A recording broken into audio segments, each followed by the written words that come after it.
are less than a minute from kickoff in Louisville, Kentucky on a sunny but chilly championship Saturday. So much at stake across the college football landscape today. And here at Papa John's Cardinal Stadium, one of the most important games ever played here as the Louisville Cardinals play host to the UConn Huskies. Our coverage presented by Cars.com. Sean McDonough along with Chris Spielman, joined in a moment by Aaron Andrews.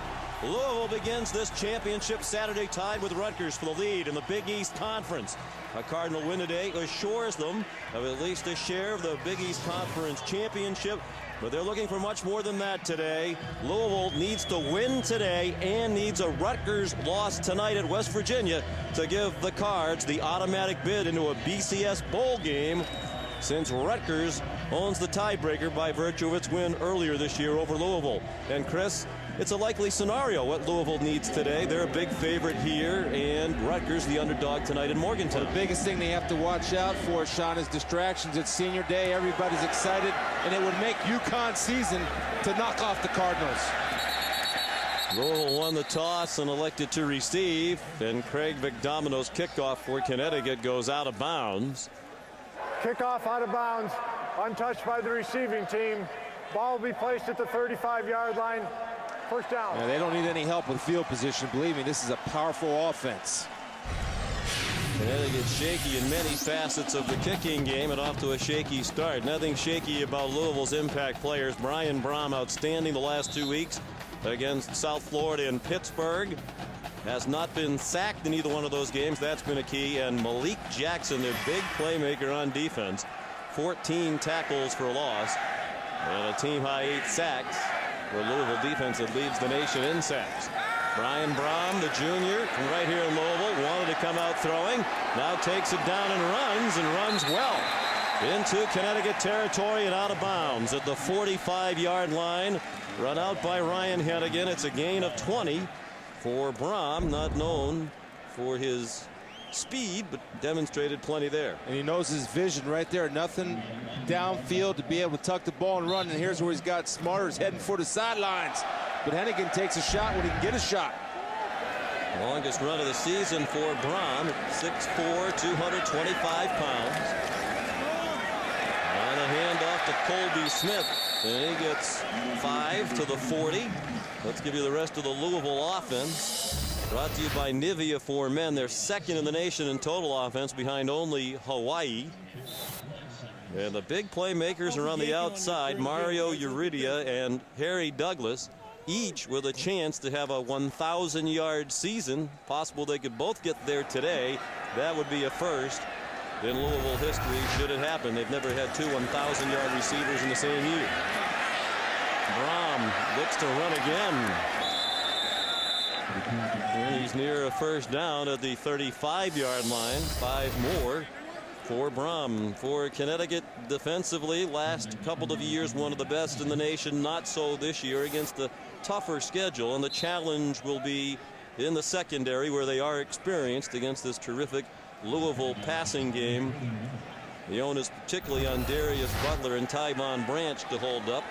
And Butler might have an interesting day. He is the backup quarterback. Depleted at that position are the Huskies due to injury. Butler could see action if their starter, Matt Monoslawski, goes down. On third down and short, the handoff to Anthony Allen, a part of their running back by committee.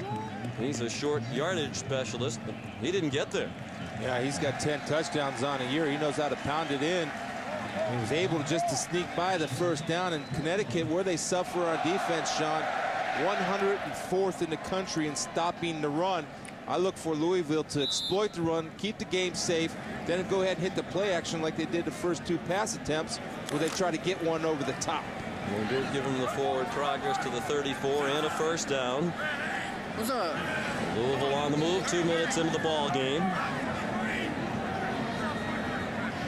Colby Smith, the tailback now. He's their leading rusher, but you'll see a lot of different backs. They had 8 different ball carriers last week in their win at Pitt. Darius Butler up from his secondary spot to chop down Smith at the 26-yard line. Colby Smith, one of 15 seniors playing in their final home game here today, and as usual, the emotional on-the-field ceremony for the seniors. Cousin of Mike Brown of the Bears. from Tallahassee, Florida. And he said the win that Louisville had in 2002 on national TV over Florida State really opened his eyes to this Louisville program. He said he enjoyed it. He was not an FSU fan growing up in Tallahassee, surrounded by Seminole fans. George Stripling took over for Smith and got the first down to the 19-yard line.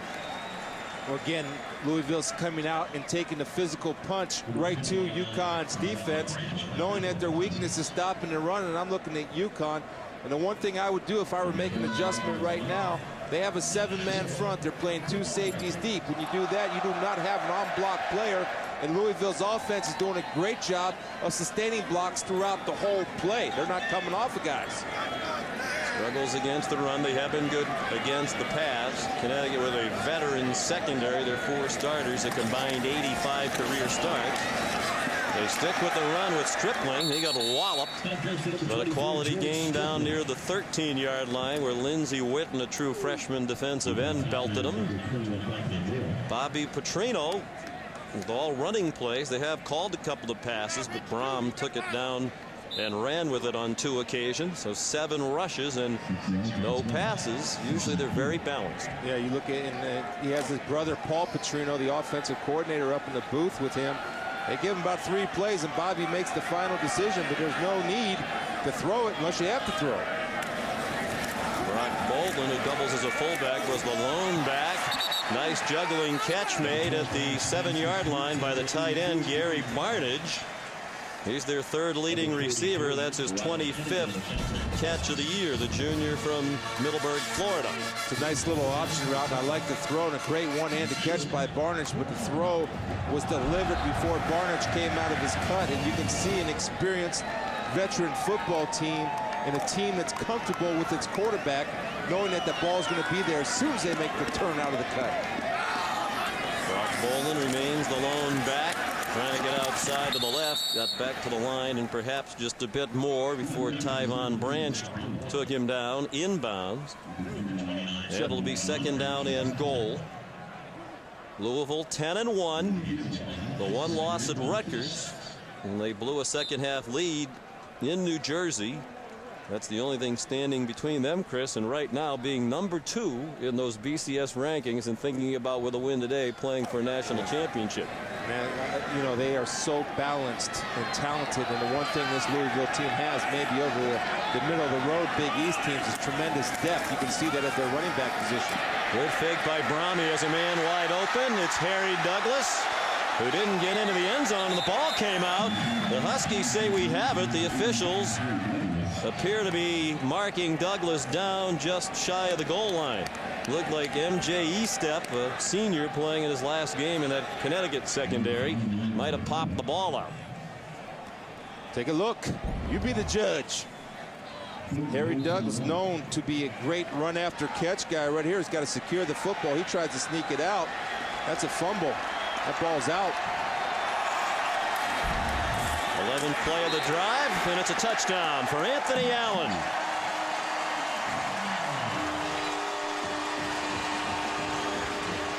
Allen, a true freshman, and that's his role in this running back by committee situation. He's now had a rushing touchdown in 7 of the last 8 games, and a total of 11 for the year. That's their 32nd rushing touchdown of the season.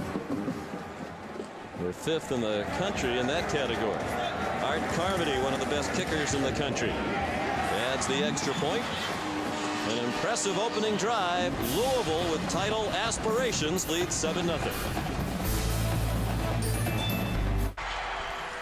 This game being broadcast in high definition on ESPN HD, presented by Pioneer Plasma Displays. Impressive opening drive for Louisville. 11 plays.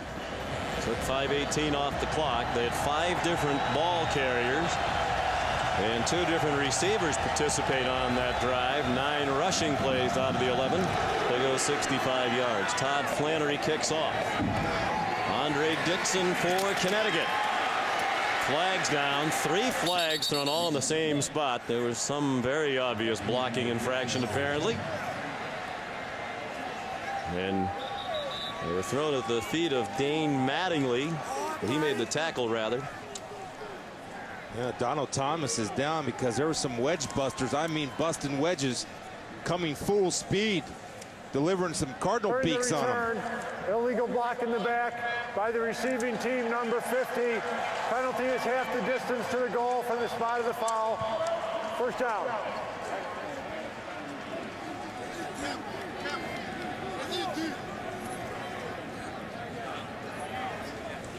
Donald Thomas, the injured player.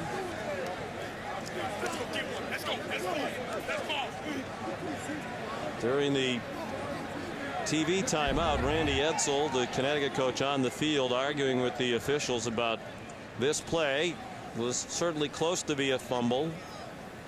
We looked at it a couple of times during the break. It did not appear to be a fumble. It looked like the ball came out after Douglas was down. I think Randy Edsall at the very least wanted a replay review. It's close. You should review it. They elected not to. Of course, he could have challenged it as well.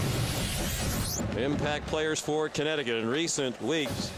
Donald Brown has become the impact player on offense. Redshirt freshman running back, Atlantic Highlands, New Jersey, averaging 138 per game over the last 4. And their leading player on the defense, Danny Lansana.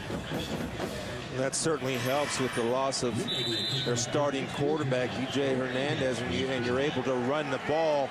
It takes some pressure off Bonaslawski.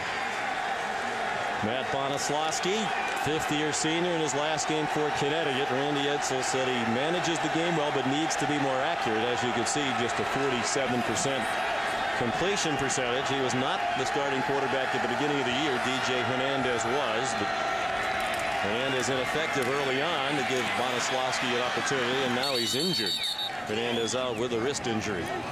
Donald Brown gets the carry on first down, and Nate Harris made the tackle. Olivia for men. Starting lineups for Connecticut. Their strength is running the football, 16th in the country in rushing. They'll also need to make some plays outside. And they have 2 true freshmen wide receivers, and Terrence Jeffers and Brad Conyu, who have both improved dramatically according to Coach Edsall as the season has gone on. Conyu coming off the best game of his career last week in a loss at home to Cincinnati. Bonaslawski threw it up for grabs, and it was almost intercepted by Brandon Sharp. Louisville defensively giving up just 16.5 points per game, 20th in the country, coordinated by Mike Cassidy. And a couple of great stories up front. Zach Anderson back from knee problems to be a force in the last couple of weeks. And Amobi Okoye playing in his final game as a senior. He is 19 years old and a team captain. There's Amobi. And a very highly regarded NFL prospect.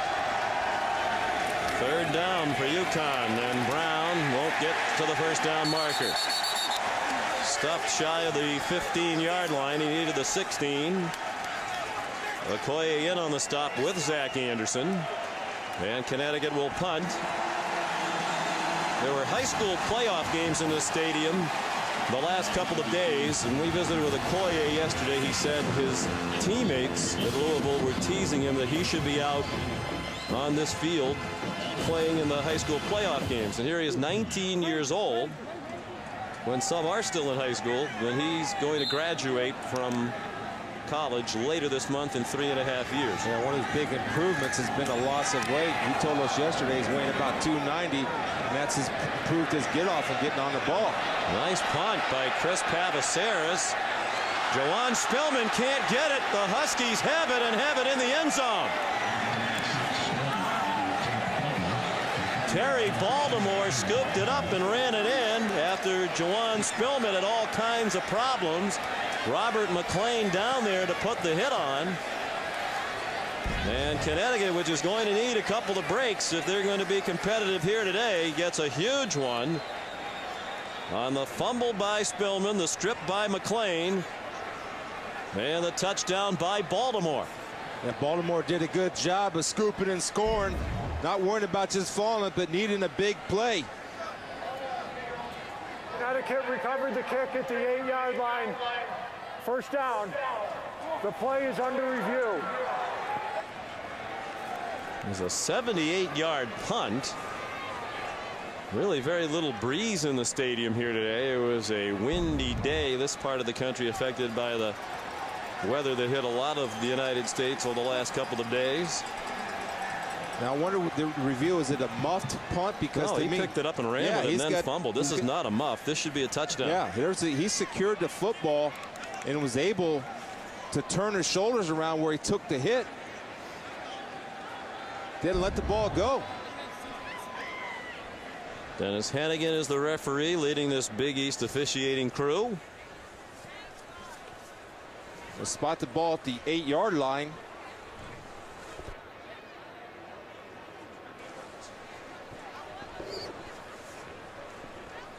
I don't blame Spielman for trying to pick the ball up and run, but this is a great hustle play to knock the ball out, and Baltimore also hustling on his play to scoop and score. McClain was down there playing from his hawk position or gunner position and going down and making a huge play for his team. And for Connecticut to be in this ball game, those are the type of plays, Sean, we were talking off the air, that they need to do just to keep Louisville off balance. Louisville not great in the turnover margin. They enter this game just +2 for the year. They were +3 last week in their win at Pittsburgh, so they were minus in the turnover margin heading into last week. Bob Welch in the booth. The review, the call on the field is confirmed. First down.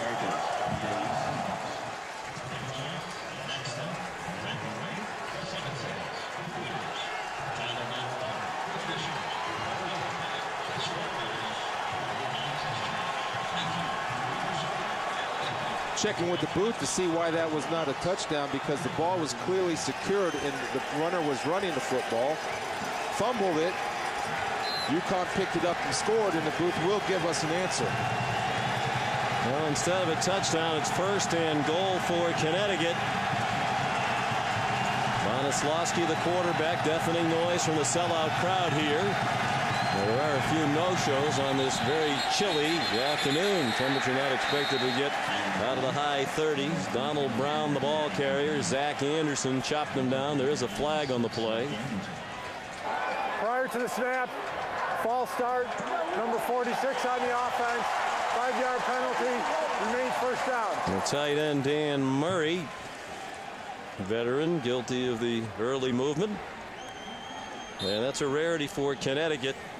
They're the least penalized team in the Big East based on yardage per game. First and goal back at the 13, more than midway through the first quarter.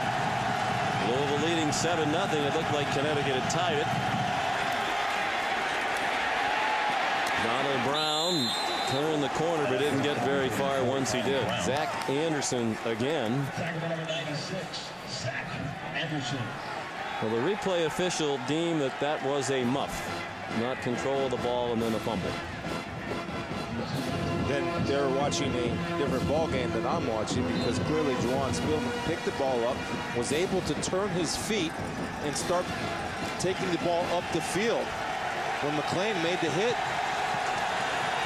Baltimore came in and scooped and scored.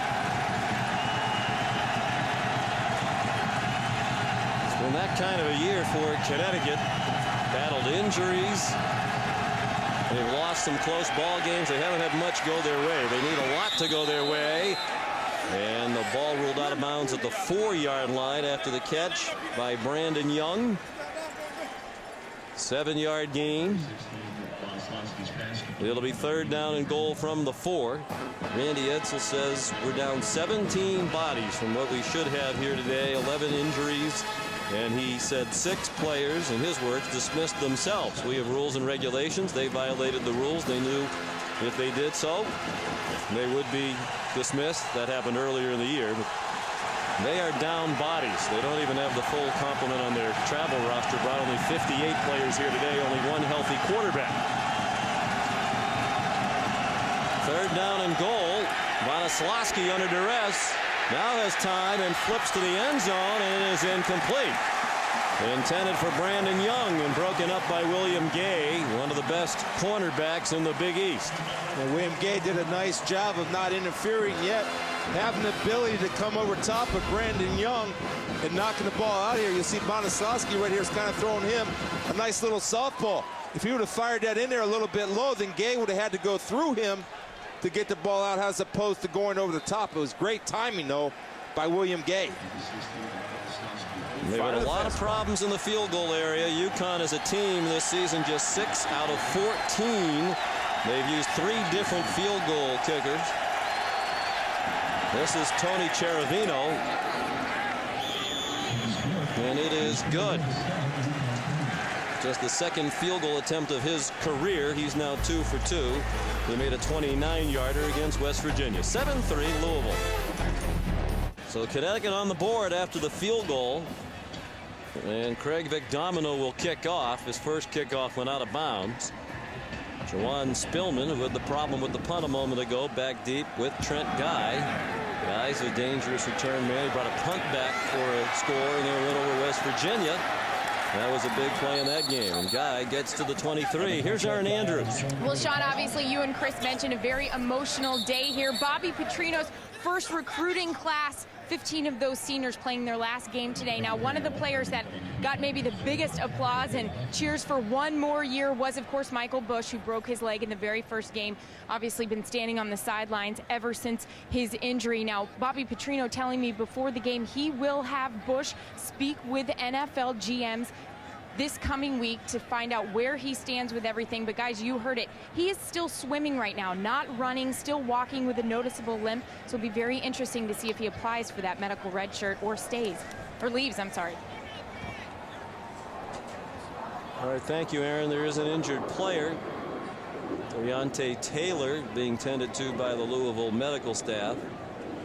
And with Michael Bush, he certainly, before the injury, has first-round talent, obviously with his size and his speed. But if he's limping around and the combine's about a month and a half away, he can't run. That's certainly not going to help his draft status, and people are going to wonder. And that's just the way it is. It's unfortunate for him, but could be a good thing for Michael to come back his 5th year, medical red shirt, and go ahead and play here at Louisville. He's a great player in the unfortunate circumstances, but a real circumstance when you're injured. Amazing they've been prolific offensively as they have been without a Heisman Trophy candidate entering the season in Michael Bush. But while we have a moment, let's go back and revisit the punt play. And our read of it was accurate in that we thought he fielded the punt, had possession of it, and then fumbled. In the opinion of the officials, he never had possession of it because it was a kick ball, even though it hit the ground. They thought it was a muff, and the replay booth agreed with them that the return man, Juwan Spillman, never had possession of the ball. Therefore, it's a muff, not a fumble, and it cannot be advanced. Had it been deemed to have been possession by Spillman and then a fumble, they could have advanced it and scored the touchdown. So we would just disagree with the replay booth and with the officials on the field. We thought he had possession of the ball. To me, he had possession. He was switching the ball from his right hand to his left hand and is able to turn the corner. And they saw it a different way than we saw it. That's the replay system. Of course, once it goes to replay, it has to be conclusive to overturn the call on the field, and they deemed it a muff originally. Replay didn't feel like they had enough to flip it over. So it's a big call. It's a 4-point call at the moment. And it'll remain a 4-point call. Gary Barnage, the receiver, for a 5-yard gain on first down. Sean, you mentioned Louisville's ability to maintain its juggernaut of offense. It's because Brian Brom spreads the ball around. When Hunter Cantwell came in, he did a good job. But they use a host of talented players, and he spreads the ball all over the field. Brock Bolin out near the 30-yard line. That'll bring up third down at about 3. MJ Estep made the tackle. And Brian Brom missed 2 games with a thumb injury. And Hunter Cantwell filled in admirably. He has not missed on a pass today, and he was a key factor in their opening drive with his feet. Talking to Brian Brom, you get a sense of confidence and calm when you sit down one-on-one with the young man. really has a comfort level with the whole scheme of the offense. And he wasn't comfortable with that play. So he elected to use a timeout. Third down upcoming when we come back.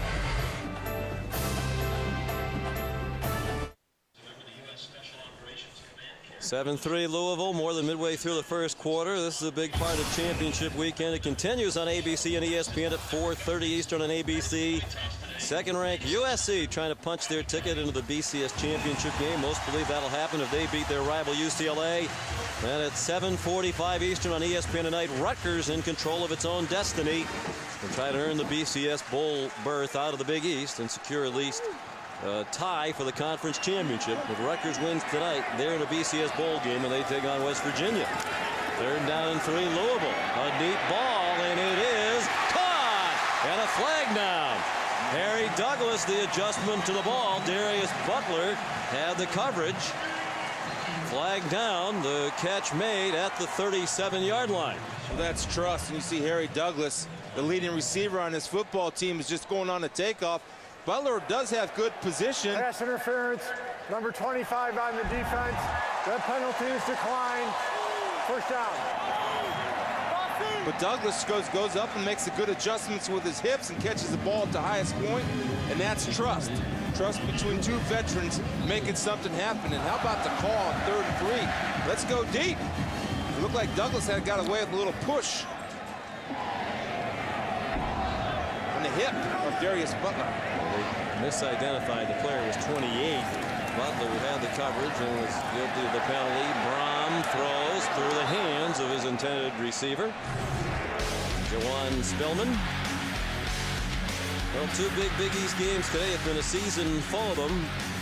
There's Louisville with the big win over West Virginia. The joy didn't last long when Louisville went to Rutgers, blew a halftime lead, and lost on the field goal by Jeremy Ito. West Virginia was the highest ranked Big East team heading into last week. They got upset at home by South Florida. Of course, another big East game was Rutgers lost 2 weeks ago at Cincinnati when they were in the driver's seat. The Big East standings and the BCS bid that comes with it. Anthony Allen, the ball carrier. MJ Estep made the tackle. Of course, the developments last week with West Virginia losing put Rutgers back into the driver's seat. And you look back at that recent history, Chris, one thing working in Randy Edsall's favor today as they think about an upset. In each of the last 4 weeks, the highest ranked Big East team lost. West Virginia to Louisville, then Louisville to Rutgers, then Rutgers to Cincinnati, then last week West Virginia lost to South Florida. So over the last month, being the top ranked Big East team has not been the place to be. Mario Urrutia the catch. And a conversion for Louisville on a 14-yard completion of the 6'6", 200-pounder, the sophomore from right here in Louisville. Danny Lansana made the tackle. Yeah, Hank Hughes, defensive coordinator, was telling us in our meeting that, hey, we don't want Brian Braun to sit back there and have all day and set his feet to throw it. Well, they only rushed 3. He's going to have all day, and he's going to find his big target, Mario Urrutia, who did a great job of recognizing zone, sitting down in the zone, and waiting for the special delivery from Braun. 14 straight games with a catch for Urrutia, playing in the short sleeves. The temperature kickoff was 30 degrees. Don't be deceived by the sunshine. It is chilly here today. Jawan Spillman chopped down by Ryan Hennigan and Danny Lansana. Lansana's a junior from Harrisburg, Pennsylvania. Outstanding athlete. Hank Hughes is telling us he was an outstanding basketball player in high school. These folks are bundled up. Of course, 2 days ago it was near 70 degrees here. And that front that went through the country came through here. Yesterday we had sleet and freezing rain and high winds. Now sunshine, but very chilly. Pass intended for Harry Douglas, incomplete.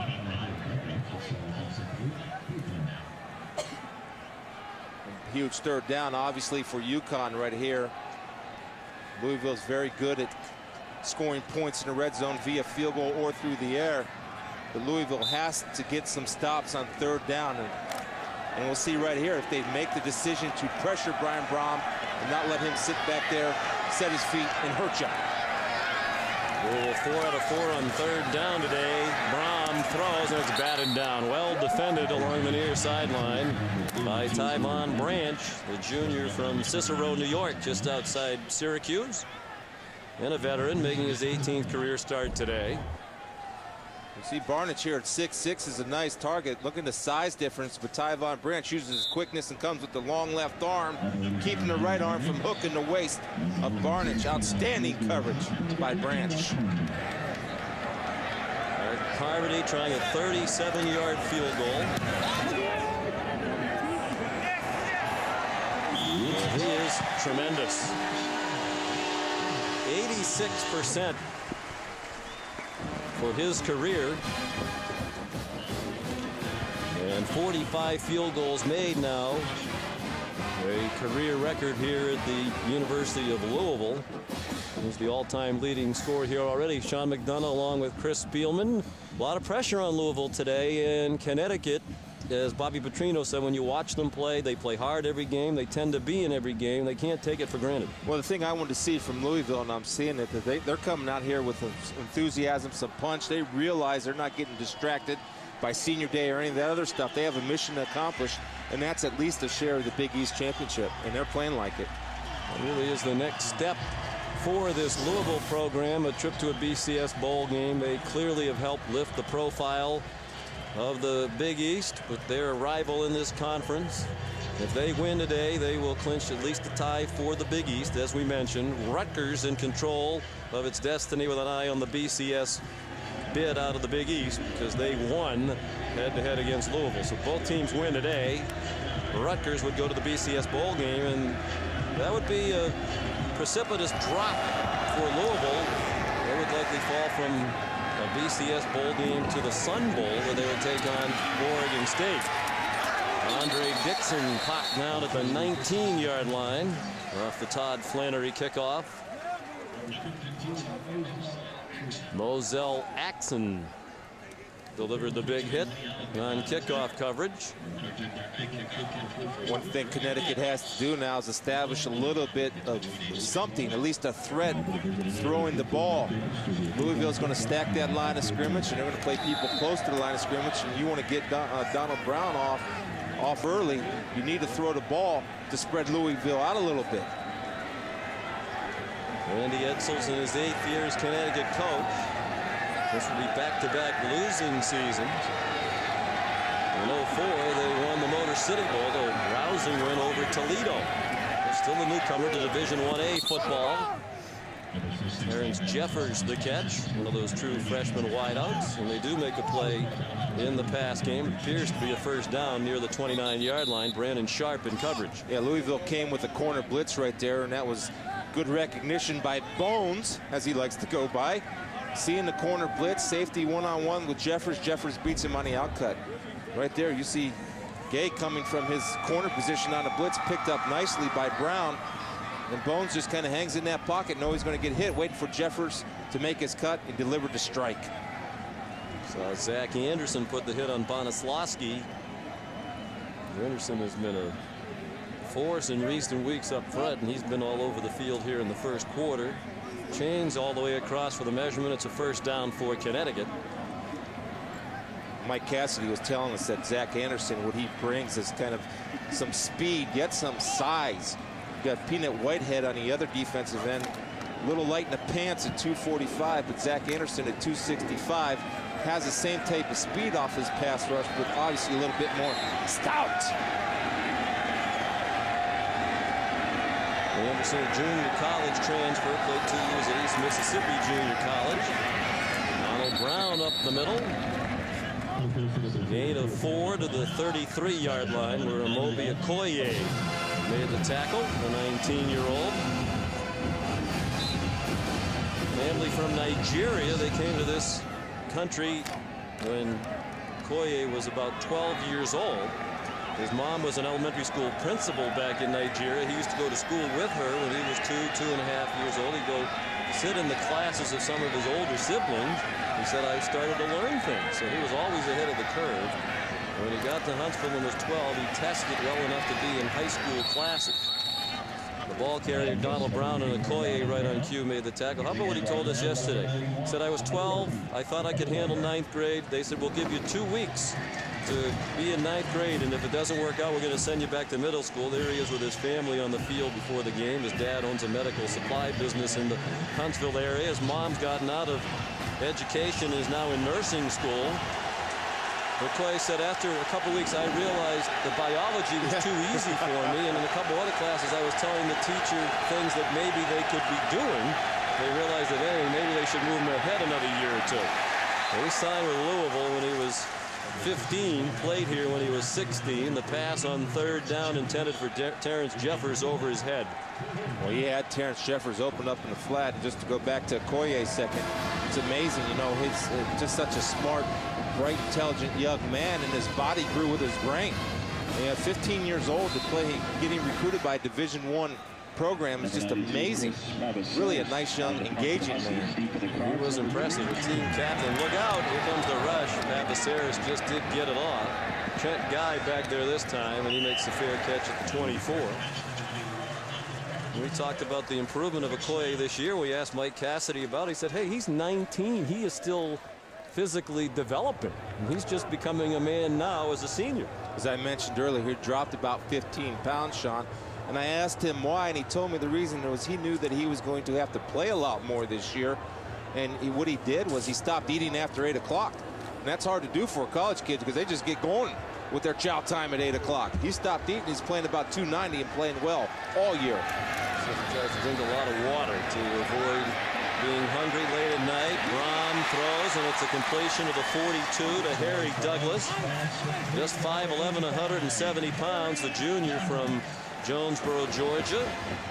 And Darius Butler had the coverage. 18 yards and a first down for Louisville. Under a minute to go now in the first quarter. You know, talking to Brian Brom about Harry Douglas, and I asked Brian what makes Harry so good, and you can see that that's his comfort level, is Harry's ability to get open and run after the catch. And Brian likes to go to him. He might like to go to him a little bit more than Mario Urrutia. Until there. He throws to Urrutia, then the Connecticut territory. You mentioned, Chris, their ability, both Urrutia and Douglas, to run after the catch. And a good effort in that area by Urrutia. 24 on the play, much of it after the completion. Yeah, it's 7-on-7. They're playing a cover 2, but the linebackers aren't extending into the curl area. And when you have skilled receivers, not just physical skilled, but mentally skilled, recognizing the weakness of the zone, it's pitch and catch. It's 7-on-7 out there. Over 100 yards passing for Brom here in the first quarter. Colby Smith runs for another first down. Inside the 24-yard line, Dana Delliston, the safety, called upon to make the tackle. That's an 11-yard gain for Smith. We'll talk about guys taking advantage of a tough situation. Bush goes down. Colby Smith gets the call. And I'll tell you, Colby Smith is on the radar of a lot of NFL teams also, Sean. Right now, he's tabbed as a possible 5th, 6th, 7th round guy. And all because of his ability and how he played this year. Brom had it slip out of his hands. And recovered by Louisville. Tough to tell if that was a fumble or an incomplete forward pass, but apparently the officials ruled it a fumble. The whistle was not blown, and Brom got it back himself for a loss of about 2. End of the first quarter. Louisville, with a win, will at least share the Big East Conference Championship. They lead Connecticut 10-3. Back in chilly Louisville, Kentucky, end of the quarter, the Cardinals lead Connecticut 10-3. Michael Bush out since the first game of the season against Kentucky. Looking on, he did take part in Senior Day. They hope he'll be back next year. Brian Brom's a junior. There's been speculation he might leave after this season. He told us yesterday he thinks he will be back.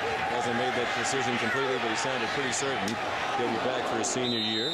He dumped it off to George Stripling for a gain of about 4 to the 21. Here's Aaron Andrews. Well, Sean, as we saw that shot of Michael Bush, senior Colby Smith has had to rise to the occasion with Bush being out. Now, when Bush went down that first game, Colby Smith getting a few tries at it, and he did well the first couple games, but then he started to, his numbers went down, and he told me he was putting way too much pressure on himself. He realized just the position he was in, but then it was the Syracuse game late in October. He really picked it up, and his roommate on the road, Michael Bush, encouraging him, giving him advice all the way along. Smith will go to the Senior Bowl, the showcase for potential draft picks. Pass juggled and dropped by Chris Vaughn, and then nearly intercepted by Darius Butler. Vaughn is a Connecticut native. He's from New Haven, Connecticut. Transferred to Louisville after 1 year at Notre Dame. That's a nice job by Darius Butler. See the change of direction. Chris Vaughn not getting a lot of balls thrown to him. Has a chance to make a play. Might have had his eyes upfield a little bit. Art Carmody, a 38-yard field goal try.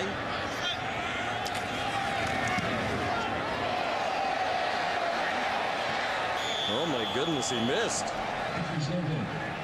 That's the first miss this year for Carmody that was not a block. He was 19 out of 21 for the season this year, and the two misses before that one had both been blocks. It's a championship Saturday on ABC. Full intensity, back to back to back. As the final pieces of the BCS are put in place, a surprise matchup of the ACC, USC's bid for a third straight national title game, and the return to the Big 12's most legendary matchup. Win and you're in.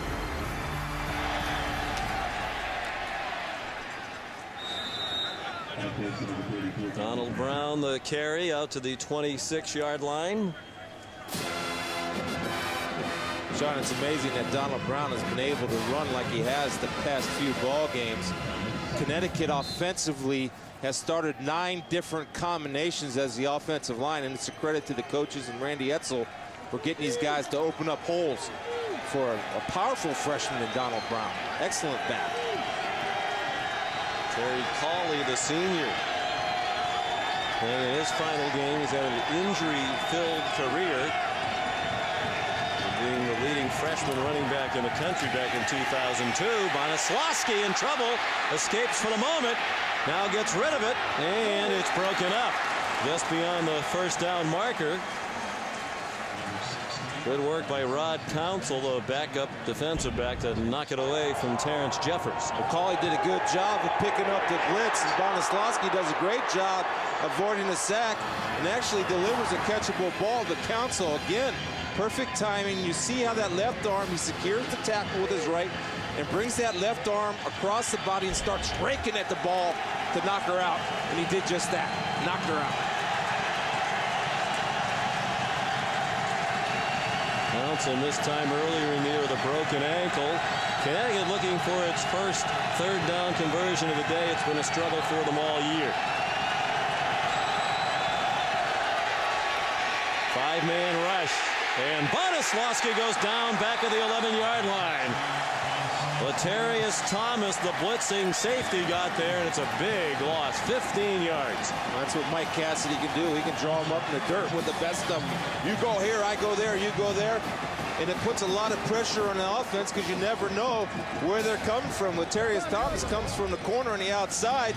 He's a safety lined up outside, and they can't account for him. Then you see the speed to finish. Somebody for Connecticut better block Zach Anderson today as well. Low snap. Travis handled it. Short punt. Look out. Very nearly struck a Louisville player. The Huskies saying it did. And it did, according to the officials. Connecticut ball. It hit John Russell, who was just trying to block for Louisville. And UConn recovered. I believe it was Steve Brous. Yeah, you got recovered by the kicking team. First down. Right there, off the foot. Field is under review. It's off the foot of Latarius Thomas, number 30. And that's where the poison call. If you're the returner, poison, and has a punt return team member, you've got to get away from the football, because punt defense or punt offense is taught to drive you into the ball. You hear poison, get out of there. You see right there, it got the heel of the spike. And punt team has been the Achilles heel of the UConn special teams units. And so far today, it's been two of their biggest plays. The biggest plays for UConn. My question was, did it hit Terry Baltimore of Connecticut first?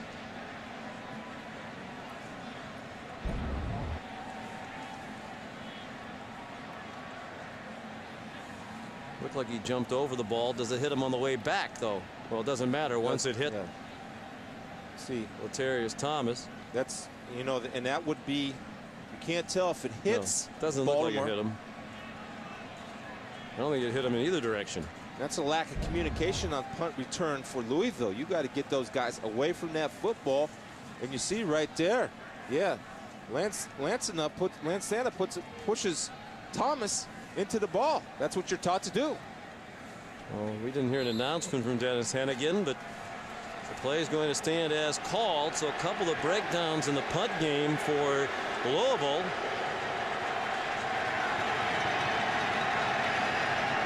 And Bobby Petrino agitated on the sideline. Doesn't take much to get him a little on the cranky side.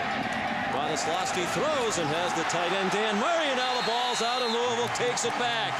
Gavin Smart recovered the fumble. Malik Jackson popped it out.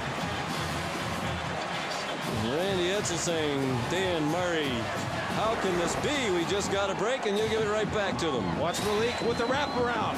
Nice punch it out of there, Malik. Got it, baby. Ball security. Don't see it.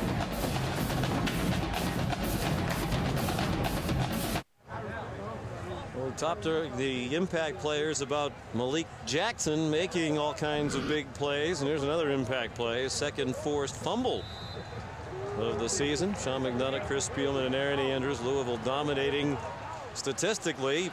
A couple of problems on the punt team, giving Connecticut chances. UConn hasn't capitalized very much with just the 3 points. A little trickeration, and it backfires as Harry Douglas is dropped for a loss by Tyvon Branch. Way back at the 26. That's a loss of 8.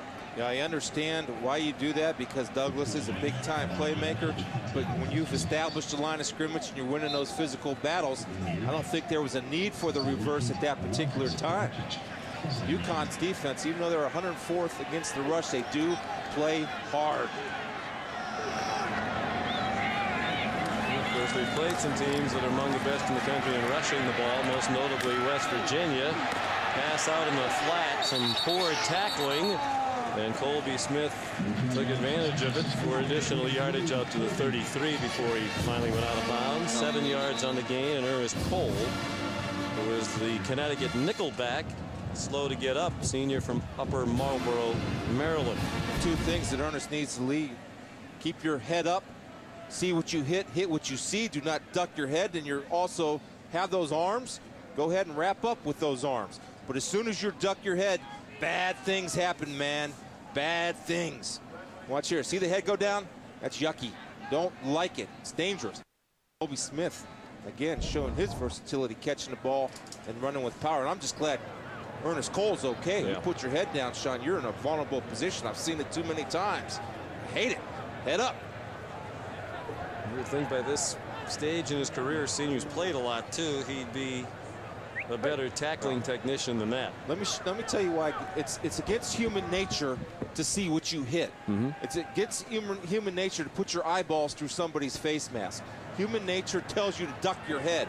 That's a fear that all football players have to overcome. I'm not saying he's playing afraid. I'm saying that he's got to make a conscious decision to see what he hits, and that takes practice and reps. Get up, young man. I get nervous when I see that. Cole just back this week. He didn't play last week in their heartbreaking loss to Cincinnati. He had a knee injury. They lost by 3 last week to the Bearcats at home in East Hartford. Cincinnati scored 10 points in the final 2.5 minutes of the game to come from behind and beat Connecticut. UConn 4-7 for the year and 1-5 in the Big East.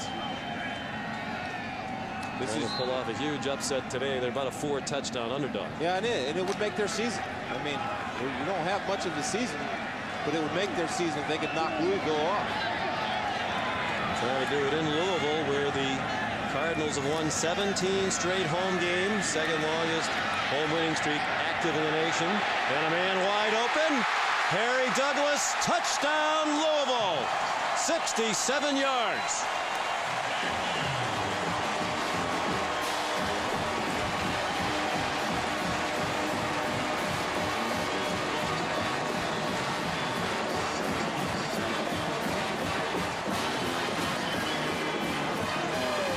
Playing zone defense. Simple rule. Deepest to deepest. Lack of execution. UConn equals points for the Cardinals. Second week in a row. Douglas is having a big yardage game. Carmody adds the extra point. Last week at Pittsburgh, he had 4 catches for 132 yards, including a 75-yard touchdown. That was an average of 33 per play last week. So far today, 4 catches, 124 yards, and a TD.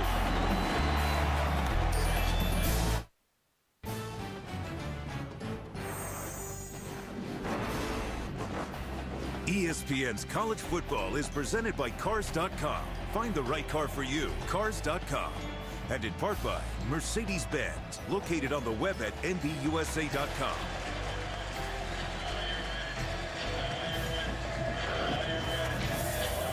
(17-3) Louisville. Early in the second quarter. Another big play by this Louisville pass offense. They average 15.5 yards per completion. That leads the nation. And just scored a 67-yard touchdown pass. Todd Flannery's kickoff down to Robert McLean. He's taken down to the 21. Let's go back and look at the big play to Harry Douglas. Yeah, everybody talks about Tampa 2, and all that is the safeties are going to play outside. The linebacker is going to run down the middle of the field. But you could not let this man, the number 3 receiver, Douglas, run untouched through the middle of the field and expect the linebacker to run him. Plus your safety down here jumps outside. There's no help deep. And when you play against a skilled player like Brian Brown, both mentally and physically, he will exploit the mental error in the coverage, and that's exactly what they did. The linebacker stopped, the safety jumped outside too early. No help deep. They'll hurt you. As you said, both Douglas and Urrutia have a chance to go over 1,000 for the season. Douglas has. Now it's Donald Brown trying to go 79 yards. He won't make it all the way, but he'll make it a healthy distance to the 32-yard line of Louisville. 48 yards. William Gay got him from behind. It's a heck of a job by UConn, knowing they're not going to throw the ball. You see the big block, kick-out block inside, and Donald Brown makes a nice cut and vision and is off and running. And the speed of the corner, Gay, brings him down, and that was Thomas who got knocked out earlier in a kickoff return, coming back with the big kickoff block. Donald Brown, the freshman's had some big games against quality competition. Ran for 199 yards against Rutgers. Deep throw, and the man was open, but it's incomplete. Intended for Terrence Jeffers. But check that, Stephen Brous. Bonaslawski, to me, he's almost shot putting the ball. Just go ahead and let her rip, young man. Let her rip. They're going out there, he's kind of pushing and almost aimed the ball. He's got to go ahead and throw it down the field. Let his guy run under it. Brous will make a play for you. Watch, it's kind of a shot put here. See, watch, right here's the pressure. And look, he just kind of shot put it. Rip it down there. Sling the rock.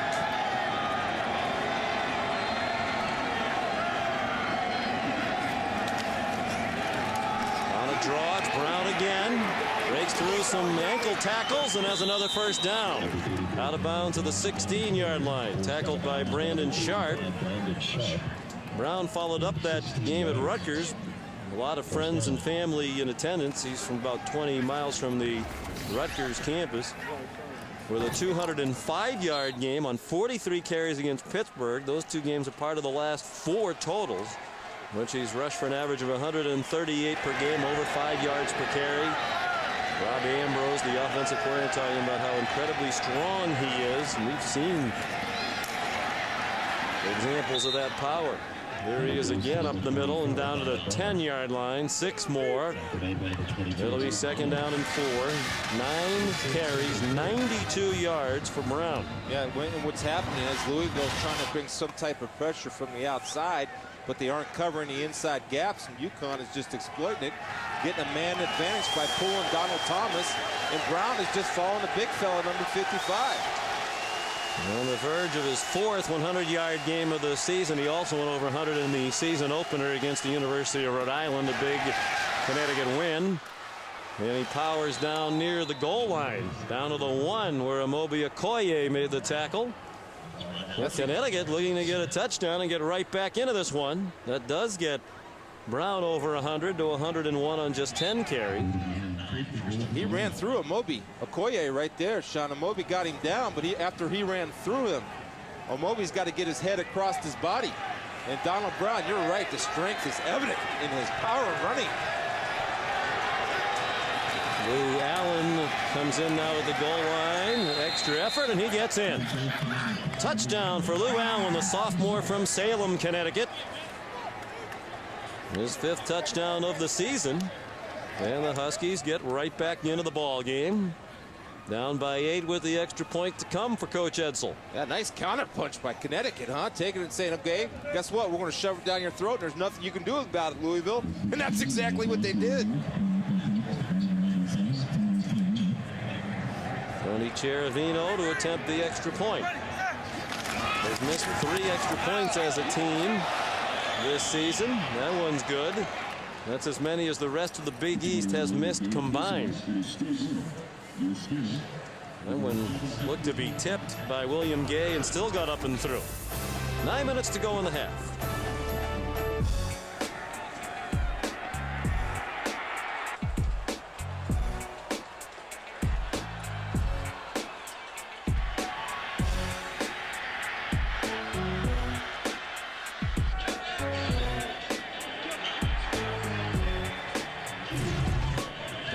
One of the best quarterbacks in the country. You wonder what he'd be able to do if he could stay fully healthy for a season. Last year, a knee injury that lingered into this season, then the thumb injury, and he still has been among the most productive quarterbacks in the country in each of the last 2 seasons. And those numbers today aren't too shabby either. He makes good decisions with the ball and where to go with the ball. A very smart player on top of his physical ability. And Guy running back the kickoff by Craig Vicdomino. And he did not make the 20-yard line, chopped down by Alan Barnes. By the way, we have the duck back. We missed the duck last week. Must be rabbit season. Well, I'm going to let that go quickly. Louisville has had a first-team all-conference quarterback the last 7 seasons. It was the last non-Louisville first-team quarterback.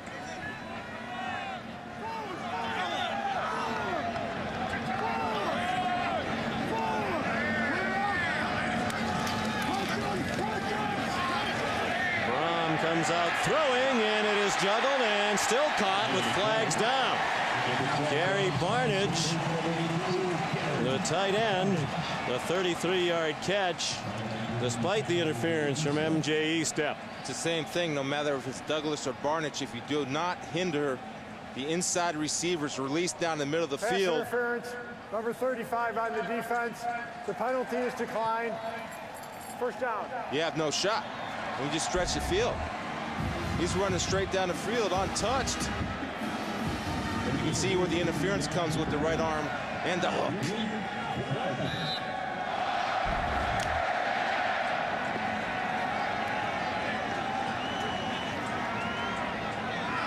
To go for this trivia question. Back 8 years in Conference USA. They were in Conference USA back then. Flag down as Colby Smith turns the corner and gets run out by MJE Step. But there's a flag in the middle of the field, thrown in the secondary.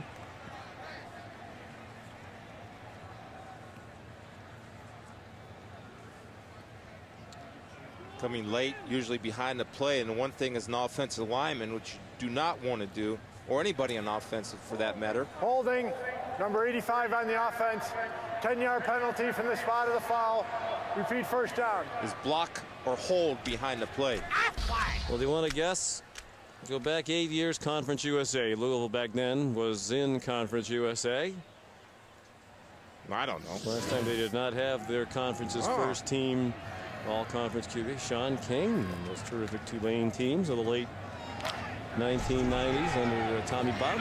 Yeah, and Rich Rodriguez, I believe, was the offensive coordinator. He was.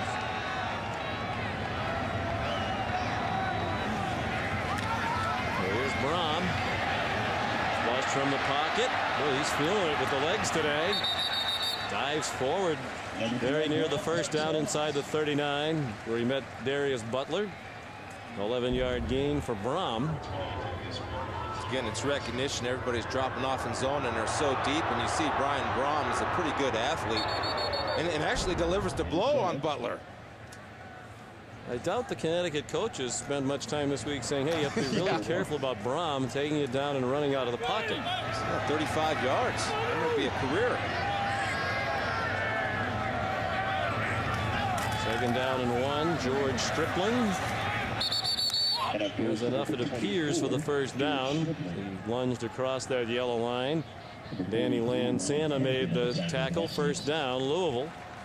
Trying to answer a very impressive drive by Connecticut. They went 79 yards in just 6 plays. Brown carried for 78 of the 79 yards on the Connecticut drive that got them within a touchdown. We're more than midway through the second quarter now. And there are a lot of Connecticut fans today in West Virginia. It's still possible that West Virginia could be a BCS bowl team, but they need Connecticut to win this game. Create the possibility of a 3-way tie for the conference title, in which case the highest ranked team in the BCS rankings would go. And should Louisville lose here today and West Virginia beat Rutgers, it's likely West Virginia would be the highest of the 3 in the BCS ranking. Yeah, I've just been so impressed with all of the Big East this year. It's been great football. I think it proved a lot of people wrong. Brom throws, and the catch made by Urrutia. Forward progress with the first down to the 25-yard line. Aaron? Well, Sean, Brian Brom, obviously Louisville is in this kid's blood. His father, Oscar, played here in the late 60s. His brothers, Greg and Jeff, both playing receiver, quarterback here. Jeff, his quarterback's coach in his ear quite often, and his brother, Greg, the director of ops here at Papa John Cardinal Stadium. And you know that if they do get a chance to get this BCS bid, be huge for Brian, because all he's ever heard about is Louisville. And by the way, Jeff has a 2-year-old son, Brady, and have already been told he will play quarterback as well. He already has a scholarship offer. Throw to the end zone by Brian Brom. Touchdown, Harry Douglas. Just do what Uncle Brian does, young man. You'll be a good quarterback.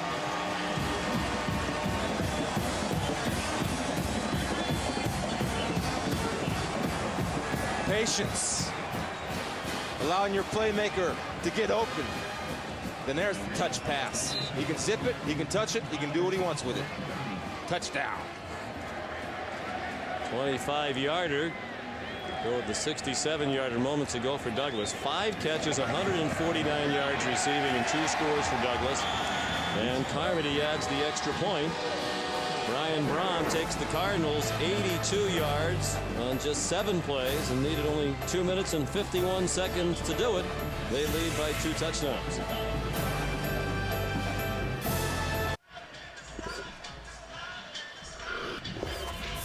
Sean McDonough, Chris Spielman, and Aaron Andrews back at Papa John's Cardinal Stadium. Our college football coverage presented by Cars.com. This morning on the field, Patrick Henry Hughes, a trumpet player in the Louisville band. Perhaps you saw the feature on Patrick and his dad, Patrick John Hughes. Patrick's blind, born with a genetic disorder that prevents him from fully straightening his arms as well, but participates in the marching band as his dad pushes his wheelchair around the field to keep them in formation. A remarkable story. They're getting ready for halftime. Teamwork, man. The ultimate form of teamwork right there. Dad attends all the practices. He also helps Patrick get around the campus to classes. Works the graveyard shift so that he can be with his son during the day. The kickoff return is fumbled by Robert McLean. And they're still battling for the ball at the 18-yard line. And the strongest man wins, it appears, and it's the Louisville Cardinals who come away with it. Lamar Miles knocked the ball out. See right here, and there's a lot of things happen down under this pile.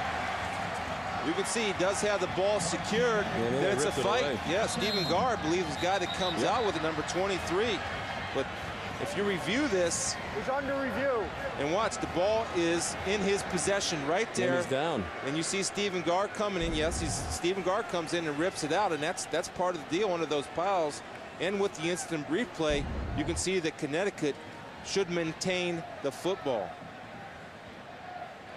Yeah, but you also saw, we thought, that they should have had a touchdown on a fumbled punt return that was instead ruled a muff. And you see Stephen Garr right here. See, he comes in late and he starts digging. He comes in there way late to get the ball out of there. It's been a busy half for Dennis Hennigan and his officiating crew in the replay booth.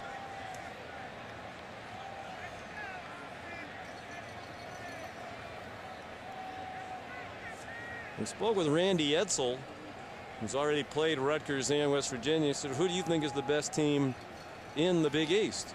Certainly up for debate between Louisville, Rutgers, and West Virginia. He said, well, we've only seen Louisville on tape, but based on what I've seen, I would say Louisville is the most talented team and the best team in this league. I'll tell you, between those three, and obviously Louisville, West Virginia, Rutgers are the top three in the Big East. And if you play them, they would split. All three of those guys played a whole season. They would have 500 records. They're that even. And I'm impressed with Rutgers' defense. They really get after you, #1 in the Big East. And this offense here, the offense of West Virginia with Pat White and Steve Slayton, just amazing.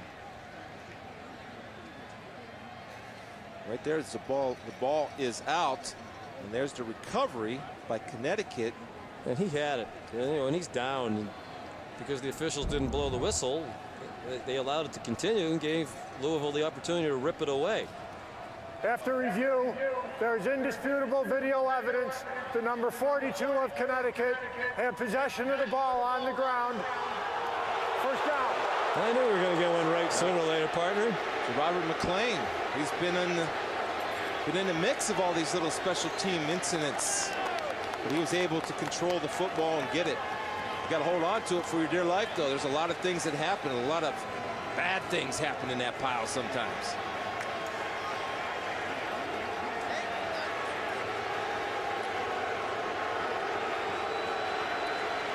I was told a couple years ago by a person involved in officiating Conference USA that Bobby Petrino spends more time talking to officials than any coach he had ever been around in his officiating career. He spends a great deal of time getting after the officials. He's working them now. He's working anybody with a striped shirt on. Right there. Bobby, they got the call right. Go coach your team.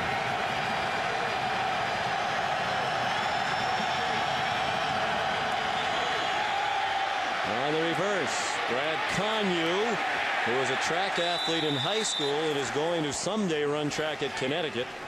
Freshman out of Johnstown, Pennsylvania, chopped down. He was going to run track in this offseason, but he's made the conversion to wide receiver and said he wants to take a little more time to build up his body for football and work on his receiving skills. Perhaps in another year he'll run track as well for the Huskies. He's had made great improvement as the season's progressed with his receiving skills and running routes and blocking. K-A-N-U-C-K, pronounced Conyu. Lee Torben, the Sports Innovation Board. Again, it's easy to remember. It's just UConn backwards. Then Murray got belted backwards but held on. He had a costly fumble earlier in this half. He hangs on for a 10-yard gain. He was considered a candidate for the John Mackey Award as the best tight end of the country when the season began, but suffered a sprained ankle, a severely sprained ankle in preseason. It's hampered him all year long. That's a nice catch right there, knowing you're going to get popped and yet able to hold on.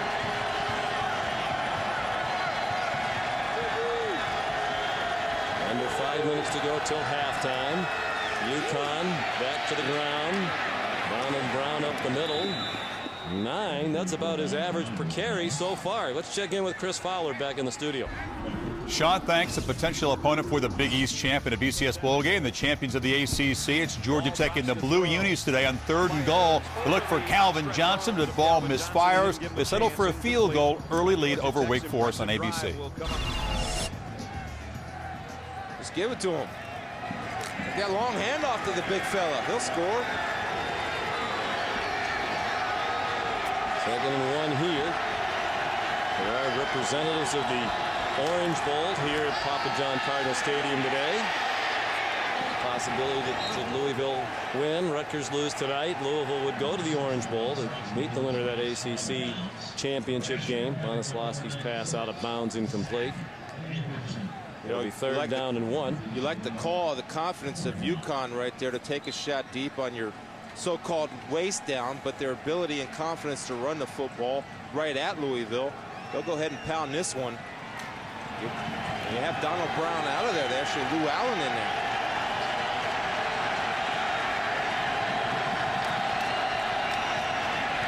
He gets the call, and I don't think he got it.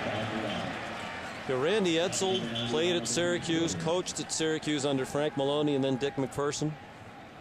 I remember Dick McPherson when he was the head coach, 2nd and 1. A lot of times it was run off tackle. And we like to say in broadcast, it's a free down. Right, go ahead, launch one, take a chance. Coach Mack would almost always run it on 2nd and 1. And one of the reporters said, Coach, how come you always run the ball on 2nd and 1? He said, because I like first downs. The more I watch football, the more I think that philosophy's pretty good. When you get fancy on 2nd and 1, as Connecticut did, saying we'll get it on 3rd down and 1, I'm not sure they got it. Yeah, and I know that Lou Allen is a bigger back at 235 as opposed to Donald Brown at 210. But Donald Brown, as you said, Sean, he's a strong, powerful guy. Great leverage and with his legs. They're short. Well, you better go for it then. What do you have to lose? Well, you've gotten 2 turnovers on the punt team. I don't know if that's... I don't know if you can count on a 3rd one. No. I mean, you're 4 and 7. You're the big underdog. You're going to have to match scores with these guys. They've already got 24 points on the board, and they are going to go for it. I like it.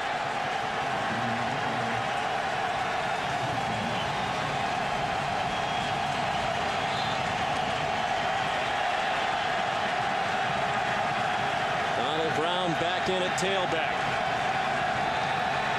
He gets the call. He juggled the handoff and did not appear to get the first down. He did not. Earl Heyman, the sophomore from Louisville, Kentucky, dropped the play for a loss. And I bet Coach Edsall and his staff would like to have that 2nd and 1 over again. Yeah, Earl Heyman made the play in the first one. Now he hits Donald Brown head up and doesn't give an inch. And stones his momentum. That's 2 plays in a row in short yardage for Earl Heyman. And again, you see the youth and the depth of this defense for Louisville, stepping up, making a play when a play needs to be made, Earl.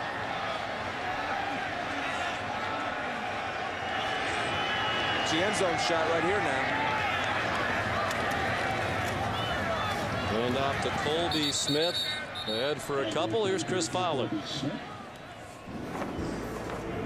All right, thanks, Sean. Coming up on the Pontiac Performance Halftime Report, we'll check in on the ACC. Wake Forest trying to complete the impossible dream, their 2nd conference title in about a half century.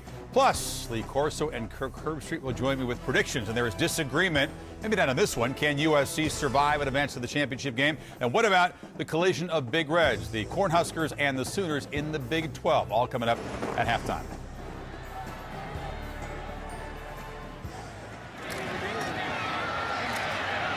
Hit as he throws. He got walloped by Danny Lansana. There's a flag down in the secondary. Lansana, the physical middle linebacker, came on a blitz. Well, There's a flag down to the 24. In the NFL, there'd be a flag down in the backfield, Sean, because Lansana gave him a good hit. I say a clean hit, but in the NFL, that would have been a 15-yarder. Guy probably would have been fined $500,000 for hitting a quarterback too hard. Holding, number 36 on the defense. 10-yard penalty from the line of scrimmage.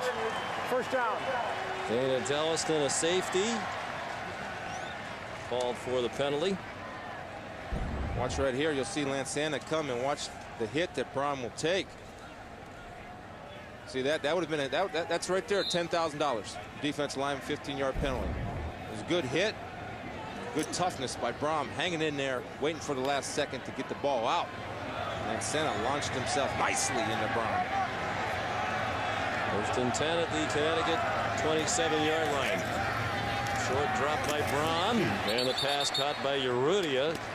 Defensive back trying to close quickly to pick it off, but Darius Butler got there late. There's a flag down near the line of scrimmage. After the play was over, personal foul, striking number 6 on the defense. Penalty is half the distance to the goal. First down. Dan Davis, the defensive end, junior from Plainfield, New Jersey. Got Randy Etzel waiting for Dan to come off the sidelines right there.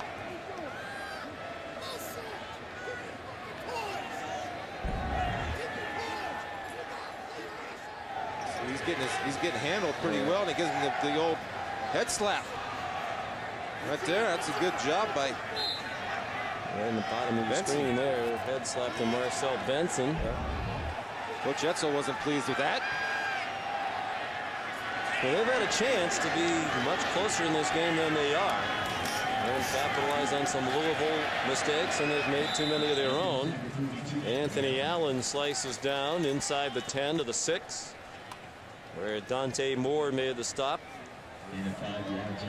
And a frustrating year for UConn. And the frustration continues. Randy Etzel thinks they're going to be good. He said with the young team we had coming back, we hoped for a 7-5, 6-6 season, get into a bowl game. And once the injuries mounted and the 6 players were dismissed from the program, and with the strength of this Big East Conference, bowl eligibility was a goal that was not able to be accomplished. Anthony Allen down to the 5. The clock down to 1:43 left in the half. 2 timeouts left for Louisville and 3 for UConn. The other thing that's going to help Randy Etzel build this program is the facilities. Or UConn are some of the finest in the country, and then you're able to go ahead and compete against facilities like they have here at Louisville, like they have at Cincinnati with Bearcats. Just he'll get it going. Just got to stay patient with them. The students need to stay patient, and they'll get it going up there. Timeout called by Louisville. The play clock hadn't even started, Chris. I'm a little surprised Bobby Petrino didn't let the clock run down a little more. He has plenty of time on the 5-yard line. You score now, you leave almost a full minute and a half on the clock for Connecticut. Yeah, I think that Bobby just has great confidence in his guys to score points. He understands that Connecticut doesn't throw the ball very well, and maybe he wants to try to get him and stop him again and try to get a field goal because he has a pretty darn good kicker. So Louisville's so powerful offensively, though, and they're so balanced. And one thing they do well, and they're being patient today, is they're staying with the running game, Sean. That's something they didn't do all year. Bobby Petrino spends a lot of time, obviously, in this stadium, but even more this week. His son, Nick, an outstanding quarterback at Trinity High School in the Kentucky Class 4A state final right here at Papa John's Stadium. Nick Petrino, just 5'9", about 165 pounds, a senior, threw for 4 touchdowns on a nasty night, driving rain for much of the game. He ran for 79. His brother, Bobby Jr., is a sophomore defensive back. And Trinity won the state championship for the 5th time the last 6 years. 2nd time with Nick Petrino as the quarterback. Ryan Brom as they go through the hands of Urrutia. Brom played high school football in this stadium as well. He threw for more than 10,000 yards in high school. Here's Aaron Andrews. Guys, the Petrino family having to deal with their own little injury yesterday. We were told as we were getting ready to sit down with Bobby Petrino, his son Nick in that state championship game tore his MCL. I talked to Dad on the field today, Coach Petrino, and he said, nah, he'll be fine. Yeah, it didn't require surgery. He certainly looked happy and healthy after the game. No indication there that he had a knee injury. So about 6 weeks of rehab, and young Nick should be fine. He might come play here at the U of L. Art Carmody kicks a 22-yard field goal. Young Nick has also had a couple of 1AA scholarship offers, although they've changed the name now, Division 1AA, so we need to get in the habit of referring to it by its new name, the Championship Division. The Bowl Division, what used to be 1A, and the Championship Division, 1AA. I like the old way better. You know, everybody kind of knows the old way. Well, and now it's going to take a while to get used to the new way. Yeah, and is it still Division 2? I don't know. I haven't gotten that far. I'm still trying to get this down. It's not 1A and 1AA anymore. But Bobby Petrino may well have his son come play for him next year. Nevada, apparently, in the formerly 1A level of football, is also interested. I asked Brian Brom yesterday, have you seen Nick Petrino play? He said, yeah, he has a rocket for an arm for a little guy. Again, there's certainly Doug Flutie would have something to say about that, saying, give young Mr. Petrino a shot. And he moves around. He needs to get in the right system and the right offense. I don't know if this system would be what he's looking for, because you see that with Brian Brom, he takes a couple 2 steps, hangs in that pocket.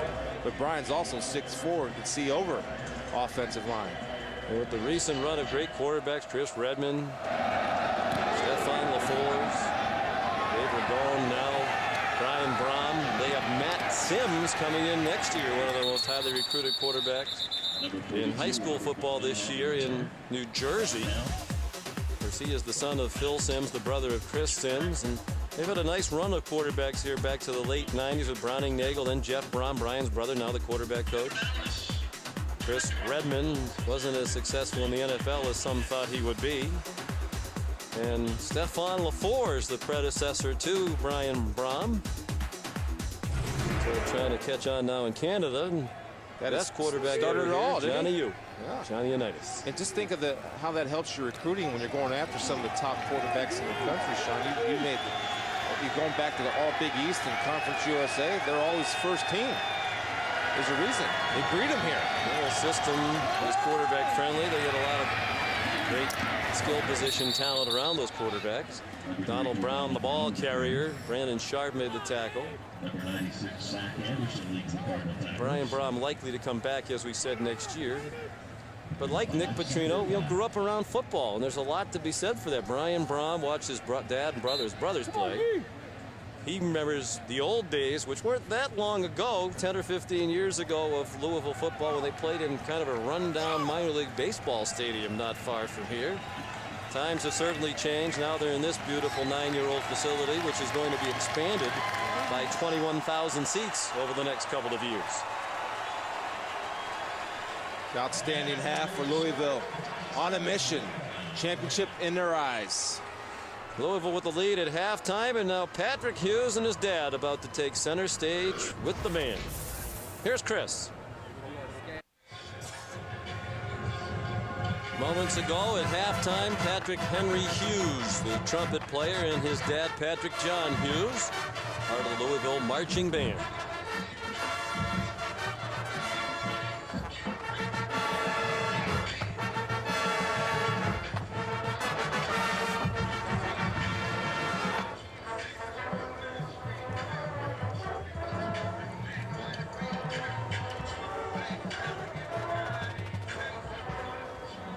Well, the Louisville offense, as is so often the case, impressive in the first half, but the execution of the Hugheses was much better. Well, the song was appropriate. I believe that was the theme to Superman, and for Patrick and his father, just outstanding. True, the essence of teamwork right there. What you give will grow, and that's growing on me right now. It's just awesome. And an important football game for the Louisville football program, trying to earn at least a share of the Big East title, perhaps a BCS Bowl bid should Rutgers lose tonight. And Brian Brom demonstrating again he's one of the best quarterbacks in the country. Rutgers coach Greg Schiano said whenever he comes out, he's going to be a surefire first-round pick, and he played like it today. Yeah, he doesn't miss. And when he throws, he's 15 for 20 with a couple drops. But the thing that's been impressive, not only his decision-making, but his running of the football, Sean. He's running the ball better than I thought Brian could run it. Really tucking and going and showing some good speed, and really nobody gaining on him when he does decide to run. Still not the most impressive before. How about Patrick Hughes? Not only the trumpet player, but he is a concert pianist who's played at the Kennedy Center in Washington. He's a straight-A student with the help of his dad. Kickoff goes out of bounds from Todd Flannery. By the kicking team. Love Patrick's philosophy in life. He said, God made me blind, didn't give me the ability to walk. Big deal. He gave me the talent to play piano and trumpet and all that good stuff. And he gave Brian Brom the talent to play quarterback, and he threw for 258 yards and 2 touchdowns in that first half. Yeah, and we had asked him about his injured thumb. He missed 2 games with that injured thumb, and it's really, the wrap on it is just precautionary. It's feeling good, and he's shown that today. No effects.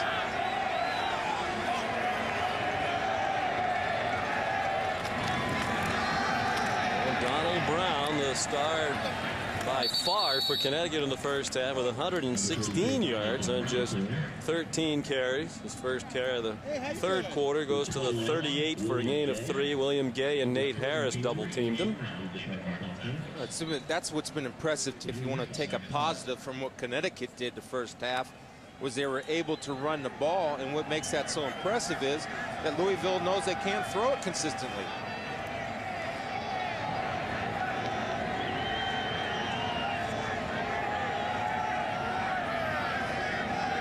Banislawski, the quarterback. Banislawski's gone all the way. He got belted as he throws, and it's incomplete.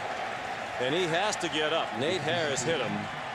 He said they do not have a healthy backup quarterback. Darius Butler, a cornerback who was an option quarterback in high school, as the backup. Rob Ambrose, the offensive coordinator, was telling us, Matt, is very tough. If you have a quarterback who needs to stay healthy, he's a good guy to have in this situation because he will get up off the canvas. And he's a smart kid. And although he did miss Dan Murray right there, where he did not have to take that hit, Sean, he had Dan Murray 5 yards in front of him. All he had to do was flick him the ball. They would have had a 1st and 10. 3rd down 7. Anthony Barksdale in at fullback. They're playing without Deion Anderson today. Their fullback, a senior, one of their best players. He's a pinched nerve in his neck. He's their top senior NFL prospect. Good throw under duress by Banislawski. And a big gainer down to the 30-yard line, perhaps even the 29 of Louisville. 32 yards to Brad Conyu. Yeah, Banislawski's getting up slow. Watch the shot he takes right here. But he lets Conyu get to the open and then find a hole in the zone blitz. And that's the toughness you were talking about, Sean. Knowing you're going to take the shot, but allowing your receiver to get to the open area and delivering a ball at the perfect time. E.J. Hernandez was the starting quarterback at the beginning of the year. Sophomore from Bristol, Connecticut, but he scuffled in a win against Indiana in the 3rd game of the season, threw for just 27 yards. So they went to Banislawski for 4 games. Only one of them went back to Hernandez. But then he got hurt, so Banislawski has started these last 2 ball games against Cincinnati and Louisville. Donald Brown tackled by Amobi Okoye. Randy Edsall said last week's game against Cincinnati was the best performance of Banislawski's career. He was also a part-time starter last year. Again, he's been around their program and system a long time, and I'll tell you, there's no substitute for the toughness, and he has it physically and mentally. Rob Ambrose, the coordinator, said he's been in a lot of meetings over the years with Dan Orlovsky and the other quarterbacks, and he's learned a lot, even though he hasn't played much. Brown tackled by Anderson. Here's Aaron. Well, Sean, up 17, the Louisville Cardinals. I asked Bobby Petrino on his way out from the half what concerns him the most. UConn's run, and he said us making dumb mistakes. He also mentioned just a half left for these 15 seniors. How about this, a 21-1 record here at Papa John's, 39-9 record for these guys. Unbelievable. Petrino's first recruiting class, guys. Well, his record's 39-9, and that's the record for these 4-year seniors. The only loss in this stadium under Petrino to Memphis in 03, 17 wins in a row since. Only USC with a longer current home winning streak. Great catch on a low throw. Brandon Young extended that left hand and caught it.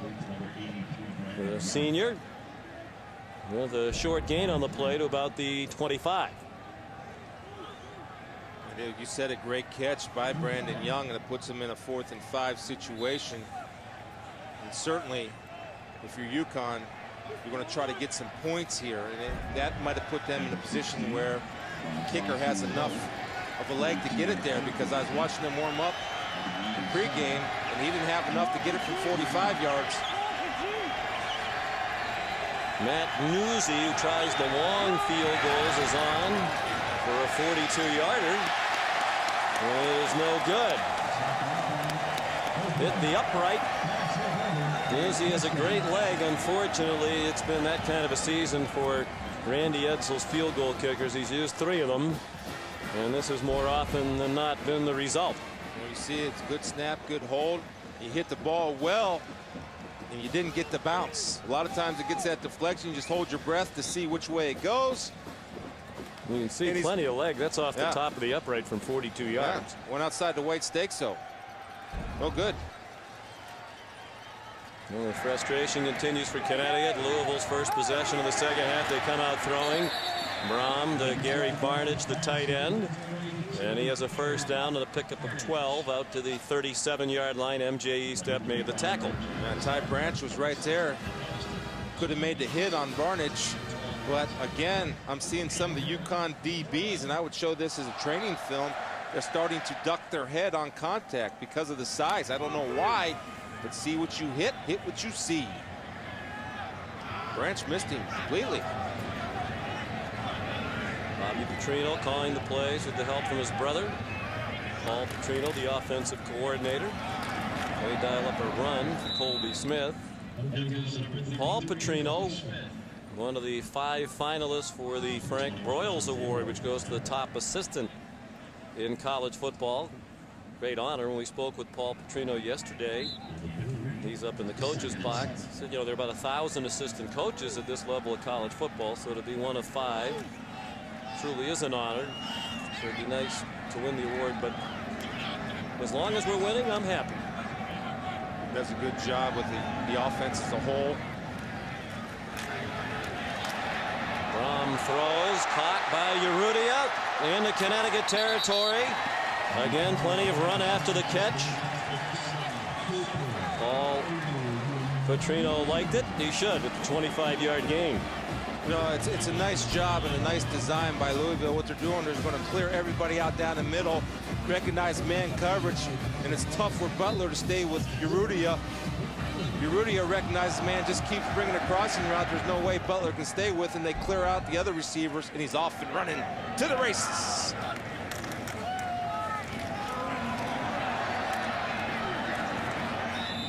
Smith in trouble and dropped for a loss by Dante Moore.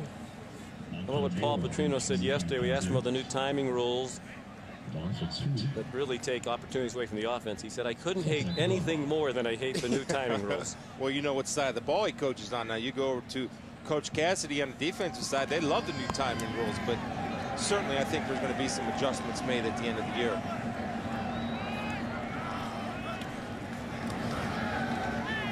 Braum looking deep, and now he is sacked by Lindsey Witten. First sack for Connecticut today. 3.5 sacks for the year for Witten, a true freshman out of Glenville High School, Cleveland, Ohio. Of course, Ted Ginn came out of Glenville High School, his dad the coach, and Witten played there as well. They would have preferred he not have to play this year, but because of the injuries, he's played, and he's played well. Well, they did a little X game right there. Just found and picked his way, and also Troy Smith, Sean, was the quarterback at Glenville High School. So Coach How's he? He any good? Rumor has it, he's pretty decent. Might see him on a few of these award shows that are coming up. Play clock about to run out. Braum, a low snap, manages to scoop it up. And now he takes off running. And he lunges very near the first down. Looks like he did not quite get there. About a half-yard short. That's 14 more on the run for Braum. That's the veteran right there, and Brian Braum. Poor snap. He still gets his eyes downfield, realizes the pocket is collapsing, and he said, Chris, I'm running well today. Let me tuck it and go. And he did, almost getting the first down, and I like Coach Petrino's move right here. Go ahead and try to drive the stake. 4th and 1, you can put somebody on somebody. 46 yards rushing for Braum. That's a career high. Anthony Allen, the tailback, has the first down, spins back by that yellow line, and then gets ahead of it again. Danny Lansana made the tackle. 1st and 10, Louisville. Here in the 3rd quarter. Bobby Petrino, as usual, his name has come up with all these coaching vacancies, including some prominent jobs currently open at Alabama, among others. He said, I am not a candidate for any job. And of course, when you have a 10-year contract worth a total of about $25 million, that'll get you comfortable where you are. In addition to the fact he has a terrific team coming back again next year and just about everything you need to be successful here at Louisville. Urrutia, the intended receiver. Darius Butler had the coverage, flags down in the secondary. One of the things you're going to see is the Big East coaches They're getting a great reputation. They already lost a good one in Mark D'Antonio, who ended up at Michigan State. Number 28 on the defense. 10-yard penalty from the line of scrimmage. First down. Here's Chris Fowler. Thanks, Sean. Defensive struggle over in the ACC as Georgia Tech's Reggie Ball will throw a pick here. Aaron Curry, the Deacons linebacker, makes his first pick of the season. They drive down, but the normally reliable Sam Swank with the shanked field goal. Still 3-zip midway second quarter. And Jacks, guys.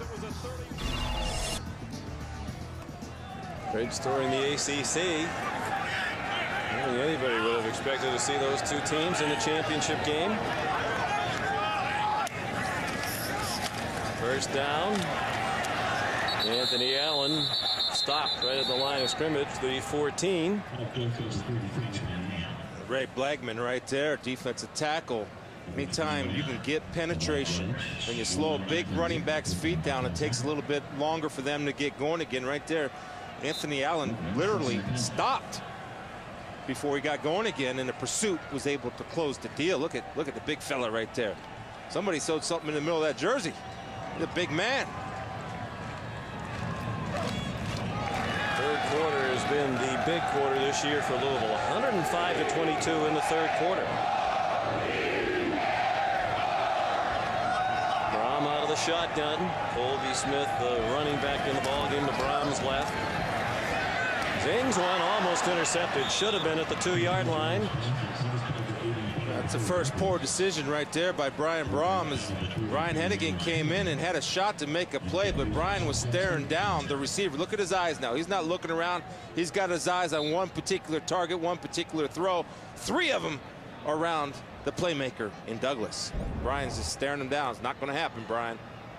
Give a look away. 10th play of the drive. 4 wide receivers, 3 to the left of Brom. Colby Smith the back again. Brom, short dump off. And very close to the first down goes Jimmy Riley, senior from Youngstown, Ohio, just his 8th catch of the year. 3 of those last week in their win at Pittsburgh.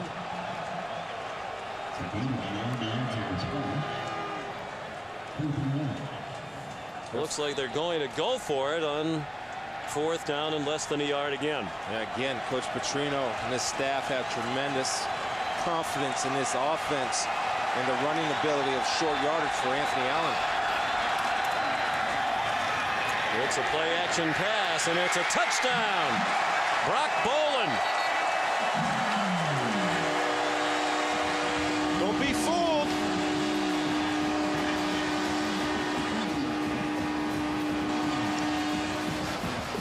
Again, when you have the ability to pound the football and you're successful, this is what's going to happen. But I'm going to tell you see that big guard pulling out right there? He's not going to pull if they're going to run the ball that way. As a defender, you have to see a pulling guard running away from the run action. You got to tell yourself something's up. Carmody's extra point up and good. Brock Bolin, just his 3rd catch of the year, good for his 2nd touchdown reception. 34-10 Cardinals.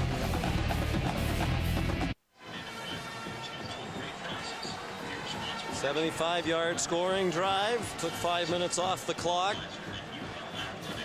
Capped by Bolin with the 5-yard reception. And Louisville seems to have it comfortably in command, 34-10, against a Connecticut team that has struggled to score points all season long. Todd Flannery kicks off. Short and handled at the 13-yard line by Andre Dixon. And he's to the 32. Well, before the game, during the Cardinal march into the stadium, a lot of the fans lined the route, but a couple of Orange Bowl representatives to wish Bobby Petrino well as part of that group. And at Churchill Downs, the Kentucky Derby, first Saturday in May.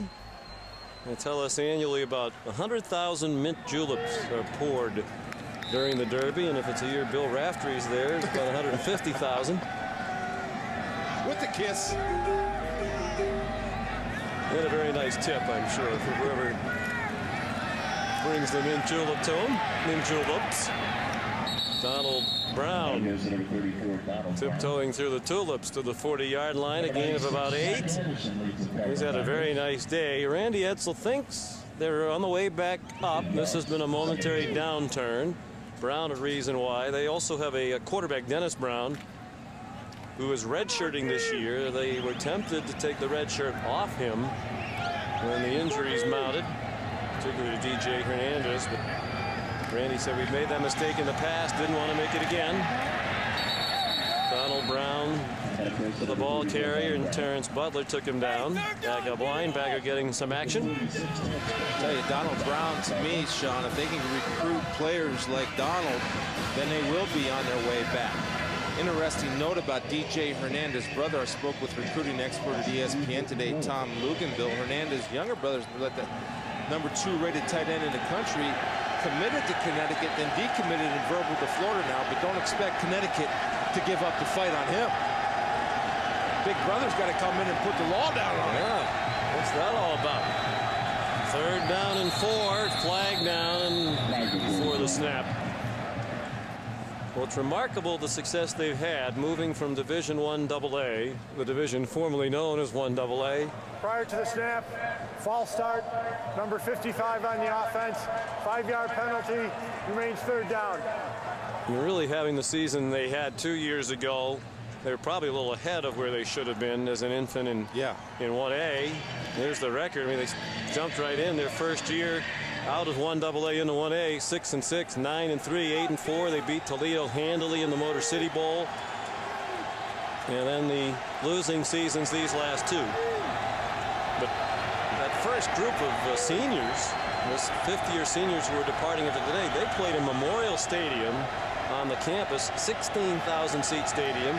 The football offices were in trailers. Basically, the coaches were in mobile homes trying to conduct their business. And as you said, Chris, now they have a beautiful $50 million football complex. Similar to what Jim Levitt went through down in South Florida. That was unbelievable. Yeah, and I mean, it's just about patience. And the fans of UConn and the students be patient. Randy Edsall will get it going. You got to give this program time to build, especially with those new facilities that can attract those type of recruits like Donald Brown. Avasaris to punt. I remember one time talking with Jim Levitt in his office, the old USF coach, when he was in the trailers. And all of a sudden here, bang, bang. So what's that? He said, it's the baseball team taking practice. We back up to the outfield fence. Those are balls going over the fence and hitting our office. 39-yard punt, no return. Sean McDonough, Chris Spielman, Aaron Andrews at Papa John's Cardinal Stadium. Louisville with a win. Sure, at least a share of the Big East Conference title. George Stripling, the ball carrier. The Cardinals look to add to their 34-10 lead here in the latter stages of the 3rd quarter. Lindsey Witten made the tackle. Of course, Louisville would go to the BCS Bowl out of the Big East Conference should they win this game and Rutgers lose tonight at West Virginia, where they've never won. Rutgers is 0-14 all-time in Morgantown. Yeah. It would be a certain challenge to go in there, and you think the fans of West Virginia will be ready for that one? Yes. Yes, they will. They won't be playing for the BCS bid unless this turns around. West Virginia won't have a shot at it, but they're certainly angling for bowl position, a high ranking at the end of the year. George Stripling tackled by Dan Davis, not the ESPN radio anchor. Dr. Pepper Championship Saturday concludes on ABC at 8 Eastern Time tonight with number 19 Nebraska takes on Oklahoma. Isn't it great to see that rivalry mean something important again? It's the Dr. Pepper Big 12 Championship. College football lives here. I talked to a coaching friend of mine in Nebraska today, and they're going to take it right to Oklahoma. That'd be an interesting You don't game. have this many friends. Yes. Believe it or not, I do. I buy a lot of them.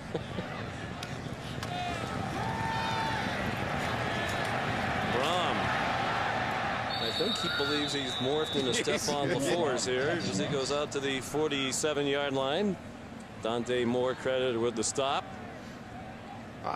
But again, anytime that you can be effective, you don't have to be the Michael Vick or the Stephon LaFours of college football. But if you can be effective, that's going to create opportunities and problems for defenses that scout this team and scout Brian Brohm in the future. His ability to move around just enough to make positive yards. He's got close to what, 40, 45 yards. We'll talk about everything that's at stake on this championship Saturday, and in particular in this game for Louisville. Stripling, the ball carrier, bounces off a couple of hits, goes to the 41 of Connecticut, a first down. Lindsey Whitten the tackle. Bobby Petrino, it's been reported, might have as much as $400,000 at stake today. He has bonuses in his contract if they get into a BCS bowl game, if they win a Big East championship, if they have a top 5 ranking. I guess when you give them a 10-year deal worth about $25 million, the average of about $2.5 million, if my Syracuse math doesn't fail me, Chris. Shouldn't you expect some of those things? I mean, that kind of money, you better be winning some conference championships and going to some BCS bowl games. He does it, and he's been answering it. Off the hands of Urrutia and intercepted.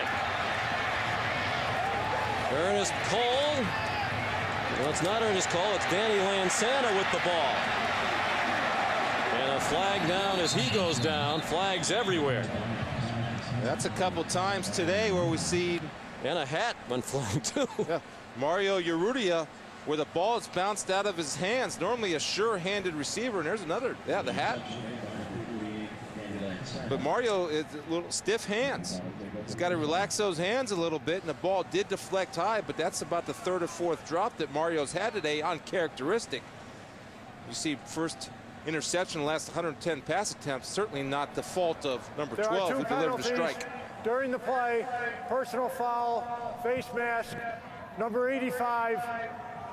After the play was over, personal foul, number 58.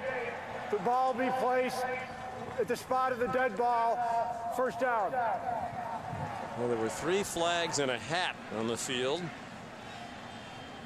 One of the flags and the hat has been picked up. It's a lot of laundry.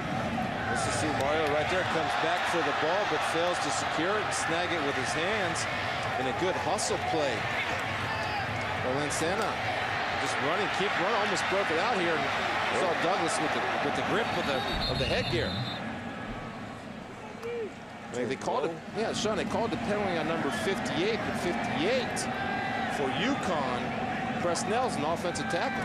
Yeah, they've misidentified a couple of people with the penalties today. Donald Brown, the ball carrier. Abe Brown made the tackle. Jeff Brohm, the quarterback coach, older brother of Brian, about 16 years difference.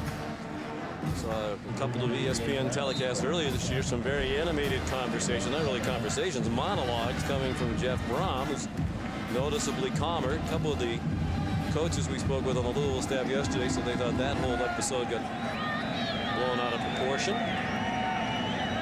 Jeff Brohm is actually one of the mellower coaches on their staff. Didn't look like it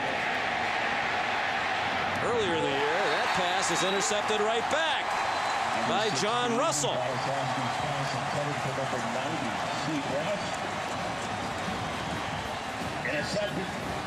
Talk about Bonoslawski being smart right there. He's got to be smart. Just go ahead and get another 3rd down situation as opposed to giving the ball away on 2nd down.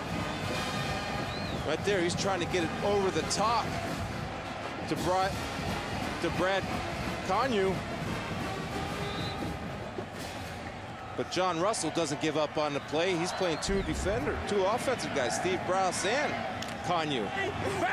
Senior. Reception of the year for John Russell, sophomore from Alexander City, Alabama.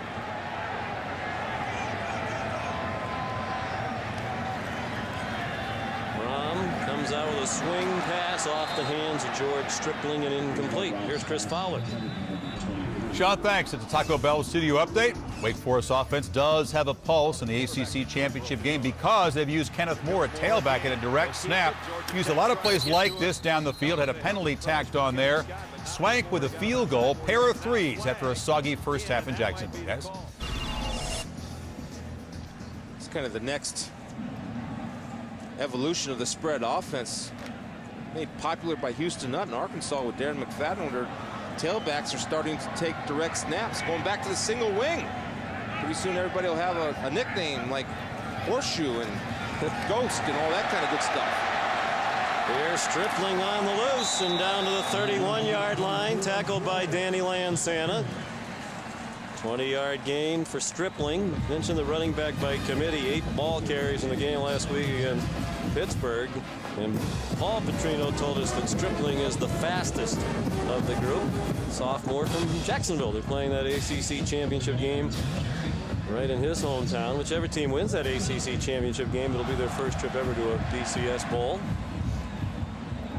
It's amazing the number of players on the Louisville roster from Alabama, Georgia, and Florida. About 80% of their defense is from those 3 states.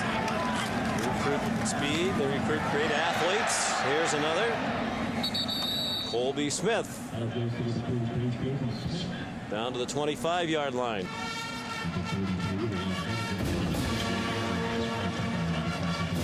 Ryan Hennigan made the tackle, a 6-yard gain.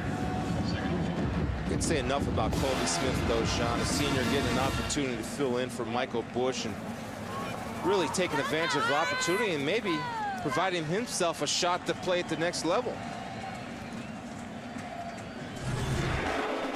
It's the end of the 3rd quarter.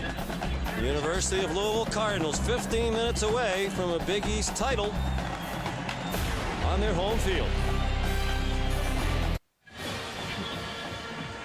Our college football coverage on ESPN presented by Cars.com. 4th quarter. Louisville with the ball at a 34-10 lead. 2nd down, 4 at the Connecticut 25. Here's Anthony Allen inside the 5-yard line. A senior from Tampa, tackled by Dante Moore, a junior from Tampa. 1st and goal, Louisville, a gain of 20. You can see the big tackle, Kirk Quarterman, right there, pull and kick out and clearing house for Big Anthony, who wants to get 6 more on his senior day in Papa John's Stadium.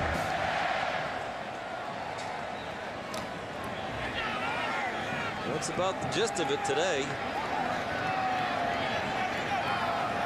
Louisville up to 493 yards of total offense with almost a full quarter to go. That's above their season average. Allen spins down to the 3, tackled by Ryan Hennigan. Louisville's averaging over 468 yards per game. 2nd in the NCAA behind Hawaii, which just marches up and down the field every time they have the ball. Yeah, they're just a very versatile offense and a lot of different looks. 3 wides, 2 backs, 3 tights, like you see right here. Just a lot of different formations. They executed perfectly. Anthony Allen, touchdown. We talked about how Hawaii goes up and down the field. We spoke with Paul Petrino, the offensive coordinator, yesterday. He said we expect to score as an offense every time we're on the field. There are a lot of games it seems like they do that. And that's the kind of talent that they have. And you'll see right here why, because low men win and they're able to change the line of scrimmage, and Anthony Allen is not going to be denied on his last game as a Cardinal in the home stadium. Good for you, Anthony. Good for you.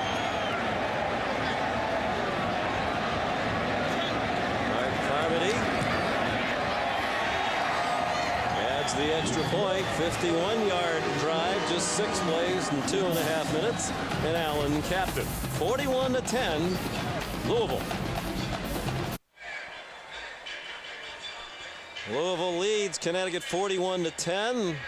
The celebration has begun on the Cardinals sideline. The reality that in 13 minutes and 54 seconds of game action, they're going to be at least Big East co-champs.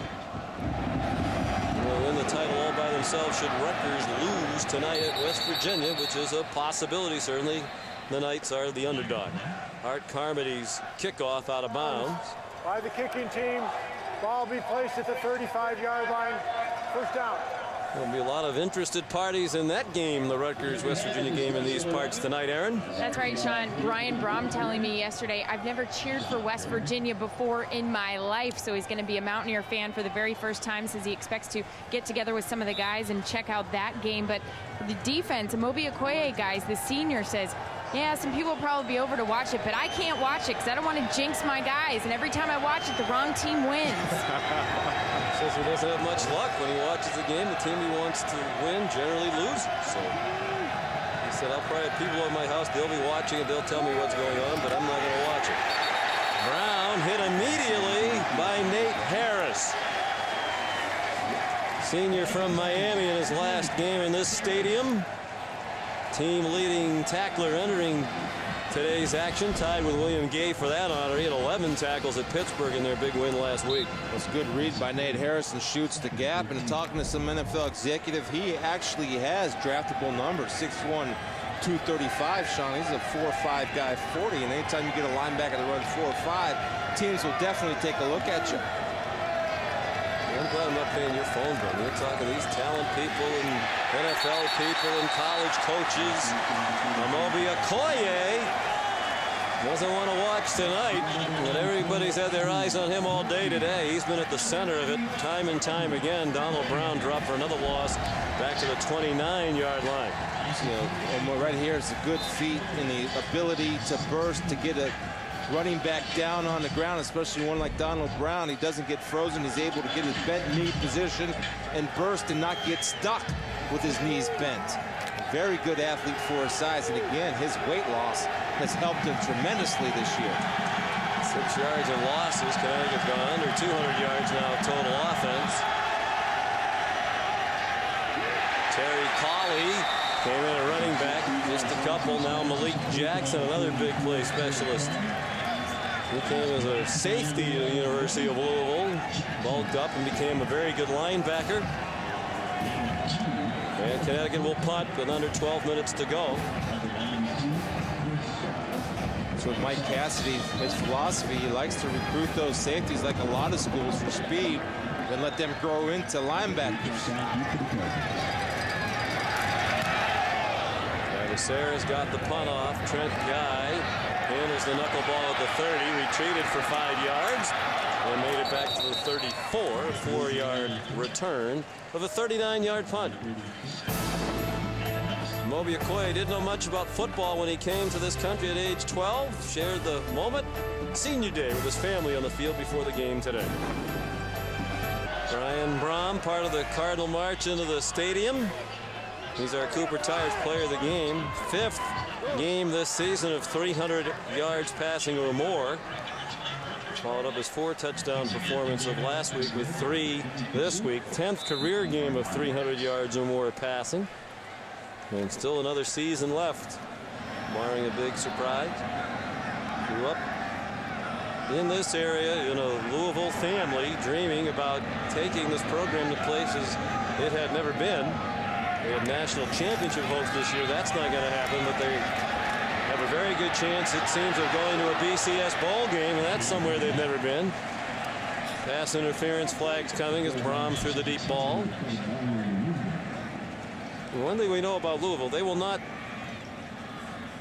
stop. They're going to play. Yeah, they can score again and score again and score again. They will. On the defense, 10-yard penalty from the line of scrimmage. First down. You know that they're trying to, and Connecticut's trying to match up man to man, and they can't handle the size or speed of Urrutia.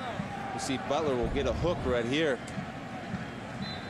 But see the size and the speed, and if you're playing man-to-man coverage from Darius Butler, do not look back at the quarterback, especially the angle of the route that Urrutia ran. And I can't say I disagree with Louisville's philosophy, Sean. It's your job to stop them. They're going to play. They're going to do what they do.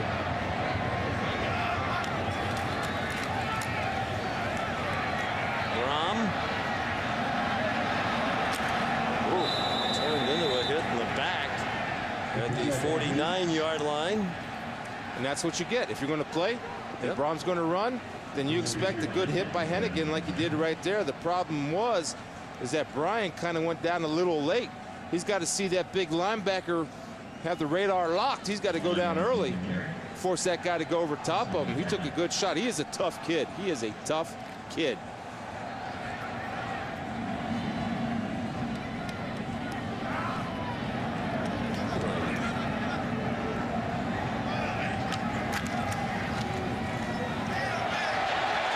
Smith threw a big hole. First down Louisville to the 35-yard line. Ryan Hennigan made the tackle. 16 yards on the run for Smith. And they're over 500 for the game. And that That's nothing new. It's the 24th time in 48 games for Bobby Petrino as head coach that they have been over 500 yards. Just again, I go back to it, but it's so important because so many teams strive for it, is the balance through the air and on the ground that Louisville is able to accomplish the yardage that they do each game. Flags. I don't know if they got the snap off. Prior to the snap, delay of game, number 12 on the offense, 5-yard penalty, remains first down. And ever the perfectionist, Coach Petrino upset. Here's Chris Fowler. Sean, Army, Navy, you never know. Cadets 3 touchdown underdogs today, but they stopped Navy on 4th down. Then the old double reverse. Walter Hill hands it to Jeremy Trimble, and the junior takes it 41 yards. 3 and 8, leading 8 and 3, 7-0 midway first quarter in Philadelphia. He's won the last 4 meetings of that rivalry in dominant fashion. Colby Smith, the ball carrier. Navy hasn't won 5 in a row against Army since the late 50s and early 60s. Wade Harden was the coach back in the days of Roger Staubach. Well, to me, that's one of my sports fantasies that I want to do, is go to an Army-Navy game one day, go to Fenway Park where you hang out once in a while one day when they're playing the Yankees. I had the chance to do the Army-Navy game 4 or 5 times, and it is one of the great spectacles in all of sport. Little screen, dumped off to Barnage, the tight end. Look at him run into the end zone. Touchdown, Louisville. Yeah, the first guy to give him a high five right there is Colby Smith. Barnage should give him a high five because Colby threw the block downfield to spring the big fella. Well, they're thinking about the Orange Bowl as the Oranges start to come down onto the field. They need Rutgers to lose tonight before that's going to happen, however. Right there, Colby Smith threw the block on Delliston to spring. Barnage for 6. Nice. Teammates helping teammates. Since they don't have enough big play wide receivers, they also have a big play tight end. 32 yards to Barnage. And the extra point up and good. 4th touchdown pass of the day for Brian Brom. 48-10 Louisville. Sean McDonough, Chris Spielman, Aaron Andrews, our producer Bart Fox, our director Bruce Troy, our terrific ESPN crew. Delighted to have you with us. Louisville trying to finish the regular season at 11-1. They've never had an 11-win regular season. They have won 11 games in a season, including a bowl win on 2 occasions, in 2001 and in 2004. Mark Zacconi kicked off. And Andre Dixon brought it back to the 31-yard line, a 21-yard return. Yeah, Art Carmody was kicked a couple out of bounds right there, and I was keeping an eye on Coach Bobby Petrino. And as you said, Sean, ever the perfectionist, he jumped all over the kicker, and he gave another guy an opportunity to go ahead and boot it off. Come on, G. Let's go, G.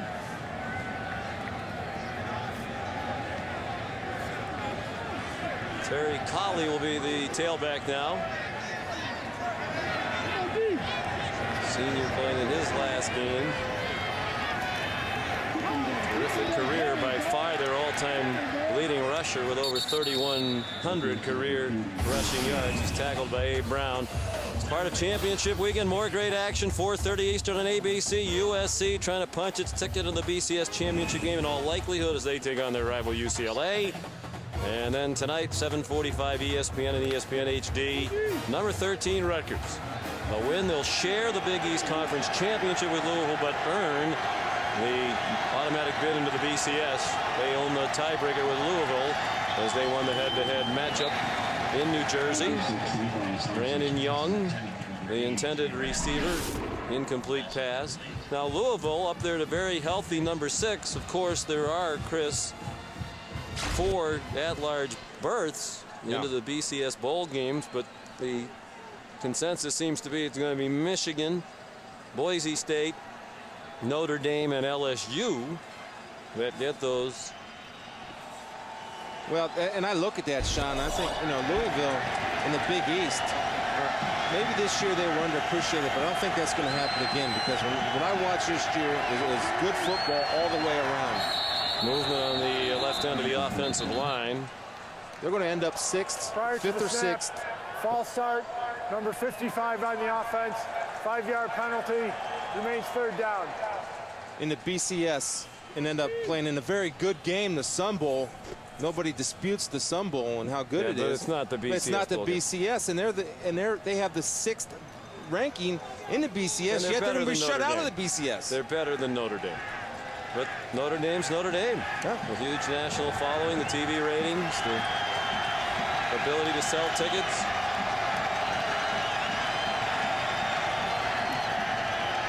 Bonislavski throws off the hands of Brad Conyu. That'll be 4th down and another punt for Connecticut. Congratulations to Boise State, undefeated as they head for the Fiesta Bowl. It'll be interesting to see what shakes out in the Rose Bowl. Most people believe Michigan, assuming USC wins tonight, Michigan will go to the Rose Bowl. And LSU, some speculation right? about LSU, some Notre Dame. I don't think you'll see a Michigan-Notre Dame rematch. I hope not, because Michigan stopped them pretty good on the Irish's home field. Another booming punt by Pavasaris, and it's going to stop dead inside the 2-yard line. He had a 78-yarder earlier. This one's 65. Little stat pad on your way out of the season. Here's Chris Fowler. Okay, Sean, thank you. College basketball is coming up next. Eric Ravio and Gonzaga tangling with Texas down there in Phoenix. If you're in the state of Texas or the state of Washington, we'll get you out there before tip-off of that game. The rest of you will join it after Louisville finishes off Connecticut.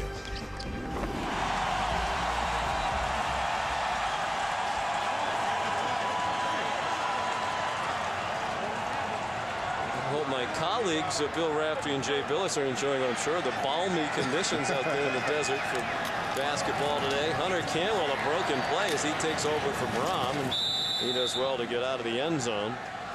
So a great day for Brian Brom. 341 yards and 4 touchdown passes, 1 interception on a ball that should have been caught. Outstanding. And I think you want to point out, you should point out, that Hunter Cantwell, when he filled in for Brian Brom, outstanding. 44 for 69, 692 yards, 5 touchdowns, and 2 picks. He held the 4th down pretty good, Sean. Well, saw considerable action last year, too. When Brom had the knee injury, he is a capable backup. Would start on a lot of teams around the country. Sophomore from Paducah, Kentucky. Sergio Spencer, the ball carrier. Danny Lansana made the tackle. Number 48, Danny Lansana, the touchdown.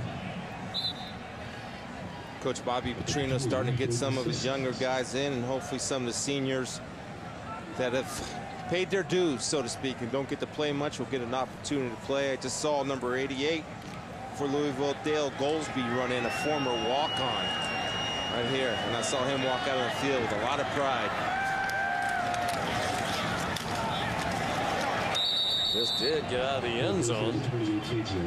Sergio Spencer again driven back by Ray Blagman, the senior defensive tackle, playing in his last game for Connecticut.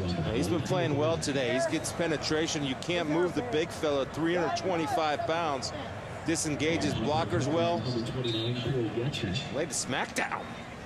First punt of the day for Louisville. Corey Getchie has to be careful there in the back of the end zone. Robert McLean waiting at the Louisville 41-yard line for the punt.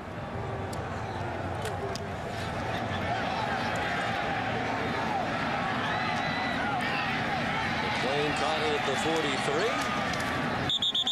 43. Dances to the 35. Here's Chris.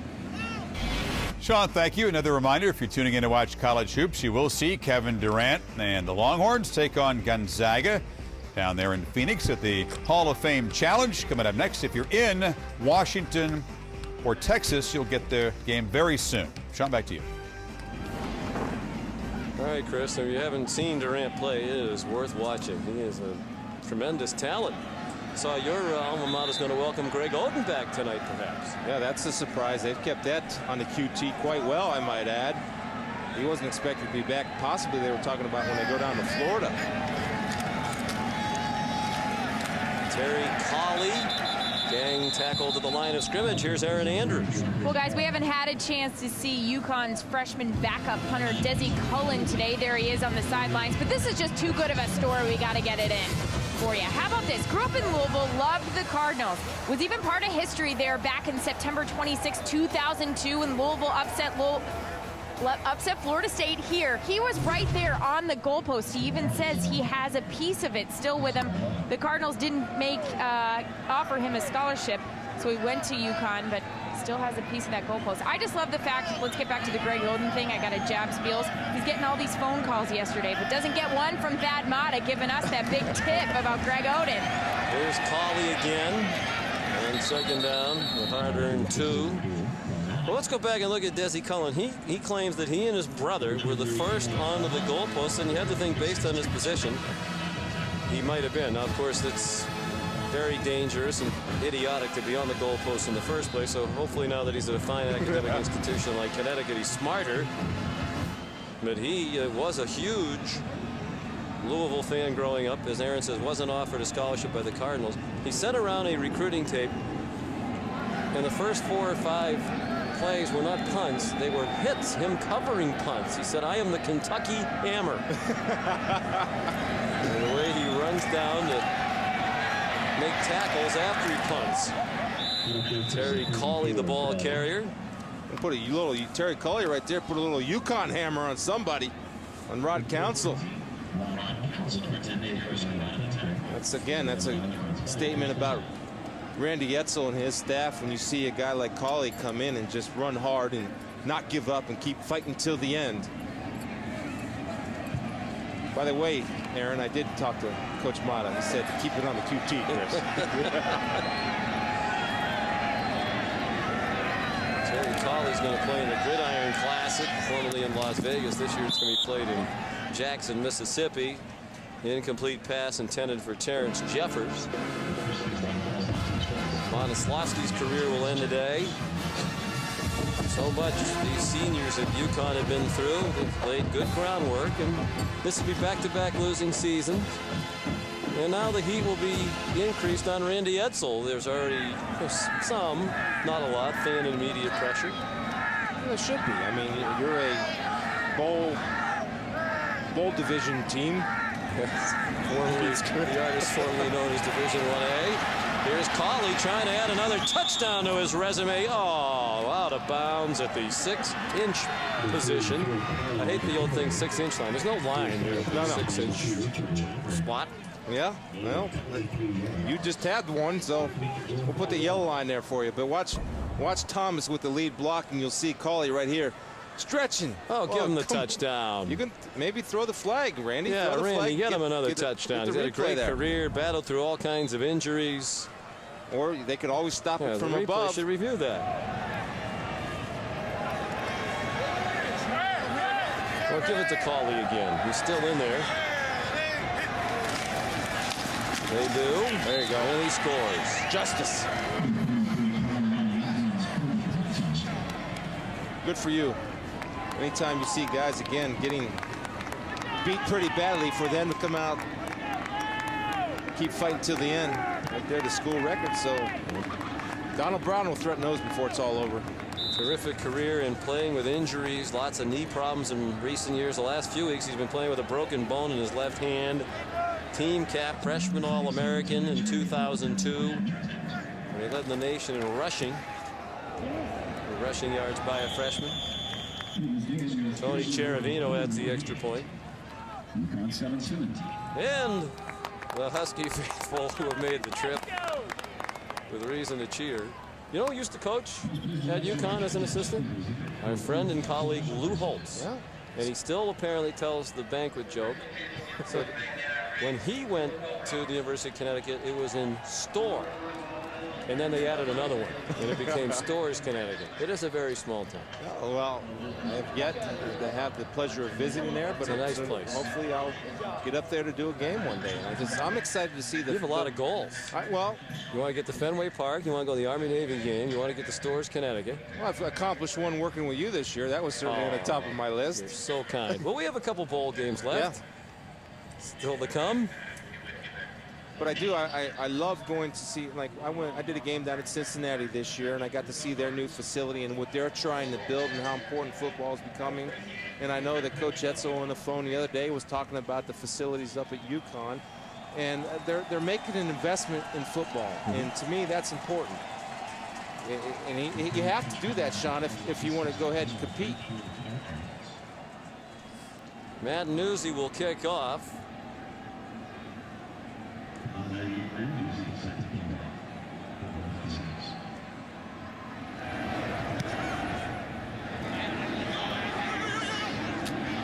Comes down to Trent Guy. And he ran into a guy at the 22. Here's Chris.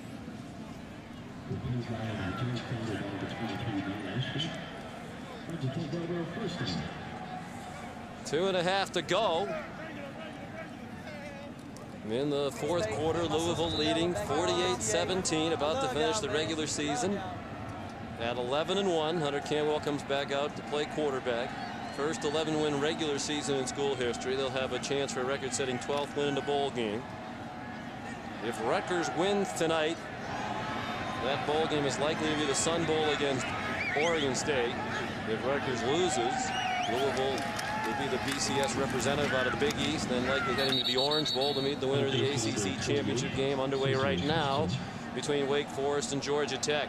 And we talked to Paul Petrino, the offensive coordinator, brother of Bobby Petrino, yesterday in our coaches meeting. And really, this offense has only had one bad half of football, and that was obviously the second half against Rutgers. When you think back on it now, that they've been so consistent that just one bad half really cost them a chance at controlling their own destiny, as Rutgers is in control of their own destiny when they go to Morgantown tonight. And likely cost them a chance to play for a national title. Yeah. And you could sense they've done a nice job bouncing back from that. The wins over obviously a good South Florida team and at Pittsburgh, and now a win today. But as we talked to the coaches and players yesterday, you could sense there's still the lingering disappointment over that loss, because they could have a great season. It's just not as great as it might have been. But that's a good thing that there's a sense of lingering disappointment, in my opinion, because that's the standard that Bobby Petrino and his staff and the players and fans are trying to build down here. And we should mention Tom George, too, the athletic director, has just done an incredible job with the facilities and the hiring of coaches and building this program into something special. Howard Schnellenberger, when he came here in the mid-'80s, said we're on a collision course with the national championship. The only variable is time. A lot of people laughed at him back then. It was a losing program with bad facilities, very little interest in the area. The almost pass complete to Corey Thompson, a sophomore, with his third catch. Well, they're certainly on a collision course with a chance to be in the conversation with great regularity year in and year out with this talent, these facilities, and the improvements they continue to make. Louisville will finish its Big East schedule at 6-1 in conference, guaranteed a share of the title with Rutgers. If Rutgers beats West Virginia and Morgantown tonight, Rutgers will go to the BCS bowl game. Louisville likely to the Sun Bowl. Congratulations to Bobby Petrino. 11-1 in the regular season. He and the Cardinals and Randy Edsall and the Huskies conclude a disappointing campaign at 4-8, 1-6 in the Big East Conference. Will Michael Bush be back next year as they eye a run at the national championship? They'd be one of the preseason favorites should he return.